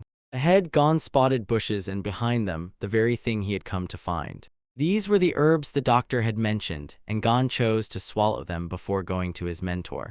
By then, he understood that recovering faster required him to eat a great deal. Approaching the patch, he saw the herbs growing densely there, and his spirits immediately rose. Other plants grew alongside the herbs, leaving Gon to wonder whether they could heal him the same way. In the end, common sense prevailed, and Gon chose only the herbs the doctor had recommended. Gon plucked a blade of grass and began chewing it at once, hoping it would bring quick relief. Winter was approaching, yet Gon stubbornly remained in the mountains.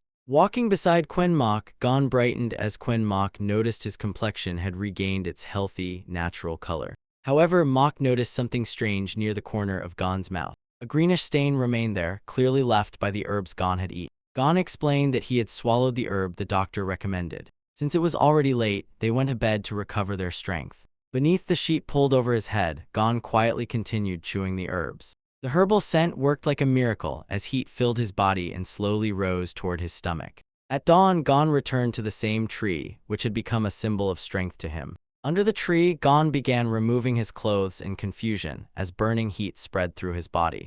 The heat became so relentless that blood spurted from his nose as though he had eaten too much grass. Even in his weakened state, Gon managed to pull himself together and stand. Desperate to cool the burning heat, Gon rushed off in search of water. After finding water, he reached the bank and tried to dive in for even brief relief. A slight chill suddenly ran through Gon, and he noticed flowers growing close by. The idea of trying the flowers came to him immediately. He picked one flower and brought it straight to his mouth. As Gon chewed it, he immediately realized that the flower tasted quite good. Gradually, his still burning cheeks returned to their natural color and lost their fierce redness. But the effect lasted only a moment before something inexplicable began to happen. His body felt gripped by winter as the heat slowly retreated before the cold. Enjoying the sensation, Gon kept eating flowers while the cold drove away the burning heat. Though he sensed the flowers might affect his health, Gon anxiously picked more and kept eating. Suddenly, Gon's body cooled until it felt like a piece of ice.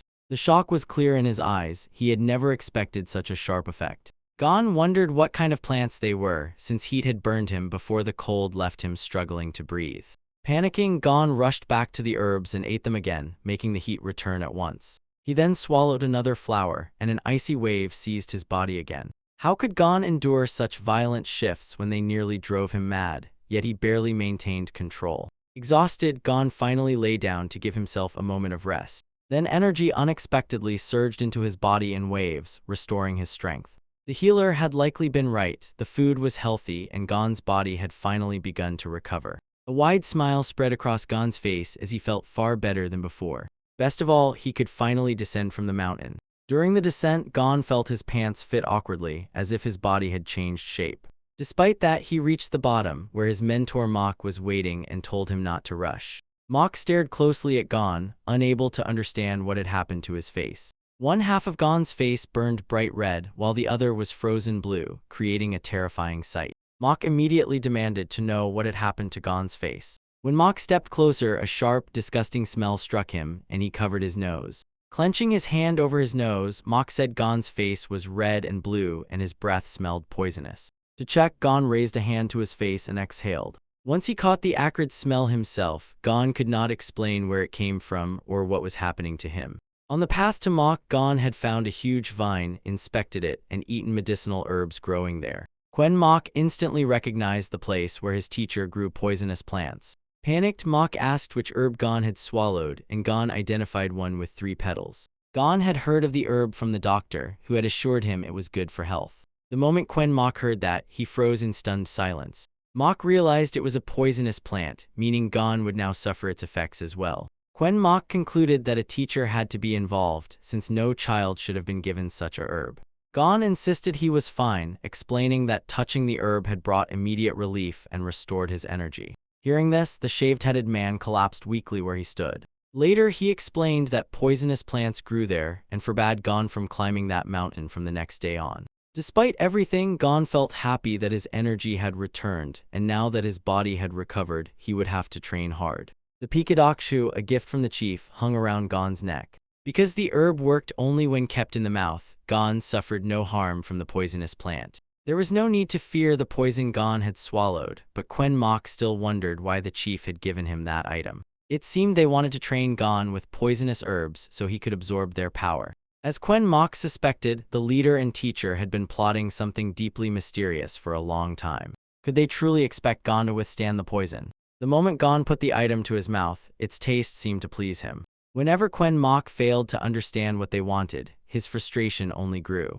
They said such an approach would demand payment tenfold. With Shaolin's strength beginning to fade, the situation became dangerous, as they appeared to mean to teach Gon to absorb poisons. Quen Mok would not allow it and sincerely hoped Gon would not take up martial arts. The dark-haired young man found nothing to say and remained silent. Gon was capable of far more than others, and his talent could draw people who wanted to use him. In response, Gon spat the item straight out of his mouth. Gon promised to master martial arts, but Quinn Mok stopped him and said he no longer had to keep that promise. Since Gon possessed techniques from another school, that school's people could misunderstand what they saw. When Gon learned he had been studying another school's techniques, he was immediately shocked. Still, Gon had mastered only Nahanbo and Himkinwen. Gon could not understand how Hun-Oh had learned about techniques from other schools. Because it was too difficult for Gon to grasp, Quinn Mok decided to explain everything from the beginning. For now, Quinn Mok had to keep Gon hidden with him under the pretext that the boy needed a full recovery. At that moment, another man noticed that someone had already entered his garden. He realized the thief had taken his favorite herb, and everything suddenly made sense. The gardener was so exhausted by the thought that he no longer had the strength to compose himself and think it through. Hun-Oh boiled with rage at whoever had ruined his tea plantation and left the place in complete disorder. Soon, Hun-Oh went to Pekka's house, complained about the mess in his garden, and vowed to find its culprit. Someone had timed it cleverly enough to deceive even the teacher. Unable to stay put, Hun-Oh urgently sought help to stop the thief. Official Pekka K-Venchun also wanted to leave, but he had too much work to find the time. The irritated old man could not understand why the official had so many papers and wondered whether something terrible had happened. Pekka explained that the papers contained all the information about Yoon. Upon hearing that, Hun-Oh flared up further and reached for the documents. His request. Though Pekka was too busy to leave, Hun-Oh refused to back down and firmly pressed his request. Suddenly, an idea flashed through Hun-Oh's mind. He suggested that they send the foreigner to the teachers together. After retiring, he had grown bored and decided to have a child. An old friend he had corresponded with was now waiting in the living room. Meanwhile, rumors spread that someone had secretly slipped into Shaolin. Pekka asked Hun-Oh not to worry, insisting it was not him and noting that Hun-Oh knew the visitor from the Jegel family. The man told Hun-Oh to return to his place for now and said he would later ask the stranger to visit him. Hun-Oh returned to his place and declared that he would wait for the guest. Another day passed. At that moment, Gon was training and practicing his exercises. Focused to the limit, Gon absorbed every movement as if everything depended on it. Suddenly, Gon heard an unfamiliar voice and realized someone had been watching him all along. Gon sharply looked over his shoulder, trying to discover who had called him. A small stranger with braided buns appeared before Gon, standing still as she offered him a gentle smile. Everything so far had taken place at the Shaolin grounds. Yan desperately wanted to accompany her grandfather, but he reminded her that outsiders were not allowed there. Could a girl truly belong in a temple where monks devoted themselves entirely to their training? Leaning over her grandfather, Yan threatened to return home alone unless he took her with him. Wanting to see what was happening, 13-year-old Yan asked to go too, though she still acted like a child.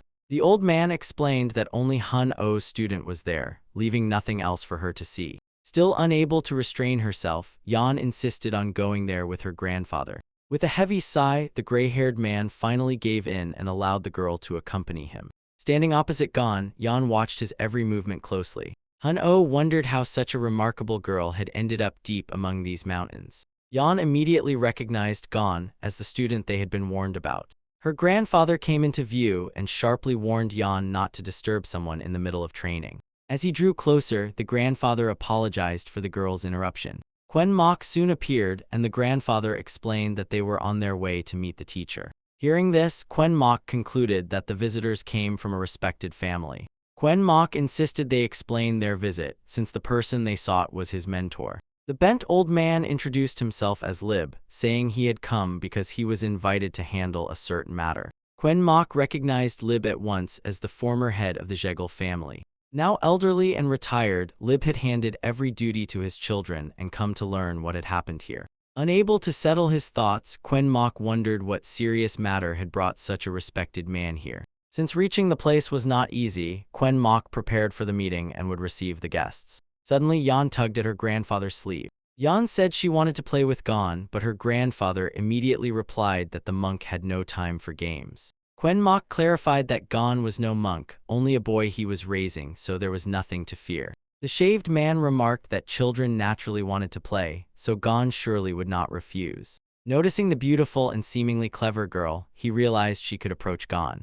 Because Gon had grown up in an ordinary family, Quinn Mok believed something more might possibly develop between them. A subordinate assured Lib that he would watch over the young lady, so there was no need to worry. Before leaving, Lib ordered Yan to behave politely and avoid distracting anyone. Yan said she would remain there briefly before joining them. She then told her grandfather to take responsibility for himself. After Lib and the other man left, the two children stayed behind and began getting acquainted. Suddenly, Yan turned her attention to her new acquaintance's clothes. Seeing how worn they were, Yan directly asked whether Gon had already been treated as a defective. Gon angrily insisted his clothes were fine, then fell silent as though the words had caught in his throat. He then looked over at Yan's clothing. A little embarrassed, Gon could clearly see that her clothes fit far better than his. Yan noticed his gaze settle on her, though Gon still could not understand why he was looking that way. She assumed he was staring at the butterfly keychain on her belt and struggling to admit that he wanted it.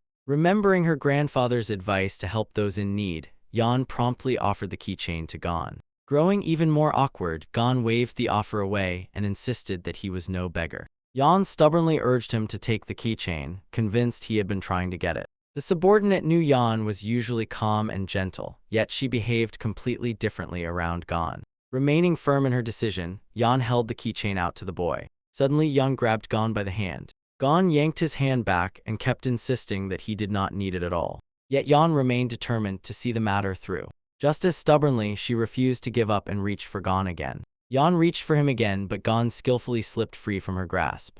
Yan threw the keychain aside and reached for Gon with both hands. Her lightning technique suddenly proved useless, leaving Yan frozen in surprise. Gon warned Yan to stop, since another moment of delay might get her hurt. Instead, Yan felt thrilled and refused to back down. Gon was clearly too skilled to have neglected his training. She quickened her movements and finally managed to seize Gon's hand. Yan celebrated her apparent victory, while Gon tried to recover his senses. A delighted smile flashed across Yan's face. Gon, however, had already formed a plan of his own. What was he about to do? Gon sharply twisted his hand, then instantly seized Yan instead. His hand moved so fast that Yan had no time even to blink. In an instant, Yan was frozen in a strange, incomprehensible pose. Yan could not understand how it had come to this or how she could handle the consequences. As the elders converged in the garden, an uneasy tension began to fill the air. Hun-Oh had never faced power so overwhelming that it tightened his chest and nearly stopped his breathing.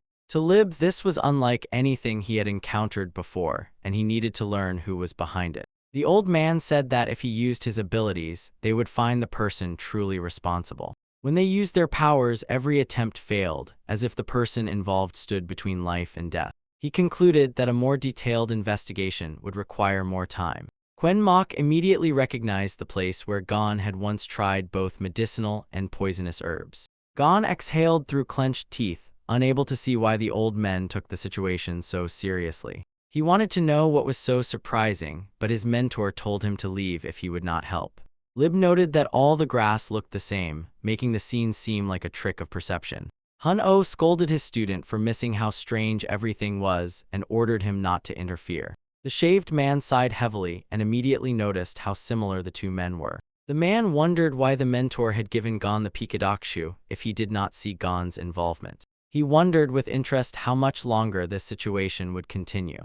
Though he wanted to uproot every plant and leave, he restrained himself rather than interfere. Although the mentor boasted of his advantage, he ended up caught in the trap he had prepared. Soon, Quinn Mok turned sharply and left the two old men alone with the problem. Amid the commotion, the subordinate approached Yan to ask what had just happened to her. Anger darkened Yan's face, yet she had been the first to lose her temper. Since a Shaolin monk was responsible for the child, the mustached man had no right to punish him, and Gon rushed to apologize. Yan abruptly prepared to leave, unable to endure staying near Gon any longer. The man begged them to wait for grandfather's return before leaving, but Yan refused because she felt humiliated. The mustached man reminded her that she too had crossed the line by calling Gon a beggar. Yan calmed down, apologized, and admitted that she too had gone too far. The subordinate let out a long, relieved breath. Gon insisted he was 15, but Yan, only 13, said he was merely a little taller than she was. That made Gon an older brother figure to Yan, though she would not call him that after they had only just met. Instead, Yan asked someone to bring Gon something truly tasty. At last, the children began a real conversation, allowing the subordinate to finally relax and step away. Gon said he could return home only after 3 years and that he lived in Shanxi, while Yan was settled in Hubei. With no clue yet, Hun-O blamed Lib and said he was not as remarkable as his reputation claimed. Yet the grandfather insisted it was not simple and that everything there was far more complicated. He tried to capture the sensation with his abilities, but no thought took hold. After taking a few steps forward, the old man declared that he could feel absolutely nothing there. Still, the mentor grew more determined to find the culprit despite every obstacle. Even so, the investigation could not be stopped. But time had run out, and once they were outside again, they said goodbye. As everyone prepared to leave, Yan stuck out her tongue at Gon, and he waved back. Gon's enjoyment of the day made it clear that he would soon have to return to the ordinary world. At dusk, the shaved man turned around at the doorstep and walked away. Left in the street, Gon watched his new acquaintances for a while, stirred by emotions he had not felt so strongly in a long time. With a broom in hand, the boy began sweeping and planned to ask his parents for a little sister when he returned home. Gon was certain his next meeting with Yan would be even brighter and more exciting, so how could he not want to see her again? On returning home, Yan admitted she lacked skill because she still could not defeat Gon in their fight. Yan sincerely begged her grandfather to teach her stronger martial arts techniques so she could take revenge on Gon. If Chonri did not seem powerful to Yan, what level of strength would ever satisfy her? Sarcastically, Yan claimed Gon had better gear, while Lib leaned forward, eager to learn what equipment Gon had used. A subordinate decided it was Yangjasu, a Shaolin technique that differed slightly from the familiar form but still resembled it. Although Yangjasu was widely known, Yan had not mastered internal energy control and wondered whether Gon already had. While the subordinate insisted it was true, Gon admitted that he still had no idea how to use it. Her grandfather promised to begin training that day and continue tomorrow, instantly inspiring Yan. Hot enthusiasm flashed in Yan's eyes as determination drove her to take revenge on her new friend. By the next busy morning, Gon noticed that a man was already tending to the plants. Quen Mok noticed that Gon was acting unlike himself, wandering around all day with a constant smile. His mentor said that if Gon truly wanted to see Yan, he only had to come down to her. Gon hurriedly denied it, but when his teacher again ordered him to attend, he only asked whether Yan would be there too. Quen Mok did not mind Gon having a new girlfriend, but wondered what Gon would do when he was caught. For now, Gon still had to pretend that he had not regained his strength. Suddenly, his mentor burst into the yard and cried out that complete chaos had broken loose. Breaking the silence with a loud scream, a man passionately announced that they had organized a protest against him. Quen Mok still could not understand exactly which protest the man meant. The Zhegel family wanted to meet Gon, and because of that, they were now forbidden from coming there. Hearing that they could not come that day, Gon felt a slight sadness. From then on, not even an ant could pass through unnoticed. That news shook Gon, who desperately wanted to finally see his new girlfriend. Unable to understand how it had come to this, Quen Mok felt for Gon, who had only just made a new friend. Yet Gon blamed himself, admitting that he had agreed to it all despite having only 3 years left there.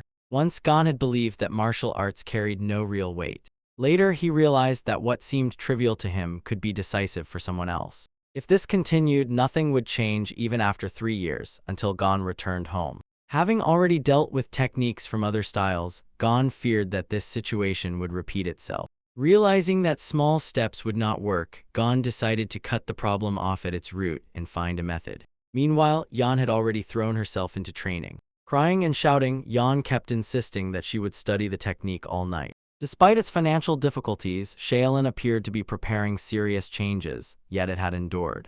Still, a generational change would come sooner or later, and when the man returned, he would have to warn his son and ensure he was ready. When night fell, they set off for the city, with only a short distance left to travel. A stranger in a hat suddenly appeared behind them, and a guard immediately pressed a sword to his throat. The stranger turned out to be looking for the head of the Zhegel family. Provided the grandfather did not object, the man wished to ask him a few questions. Lib had no objection, especially given how persistently the stranger pressed the matter. The stranger told them that there was no need to worry so intensely. Moments later, he produced a symbol that revealed him as a man from Sichuan. The grandfather sensed that the stranger was suppressing his aura, making him no ordinary man and likely one of the Flying Petal squad. As expected, the grandfather immediately understood what was happening. Lib was asked what had brought the elite unit all the way there. He asked permission to observe the grandfather closely, if only for a moment.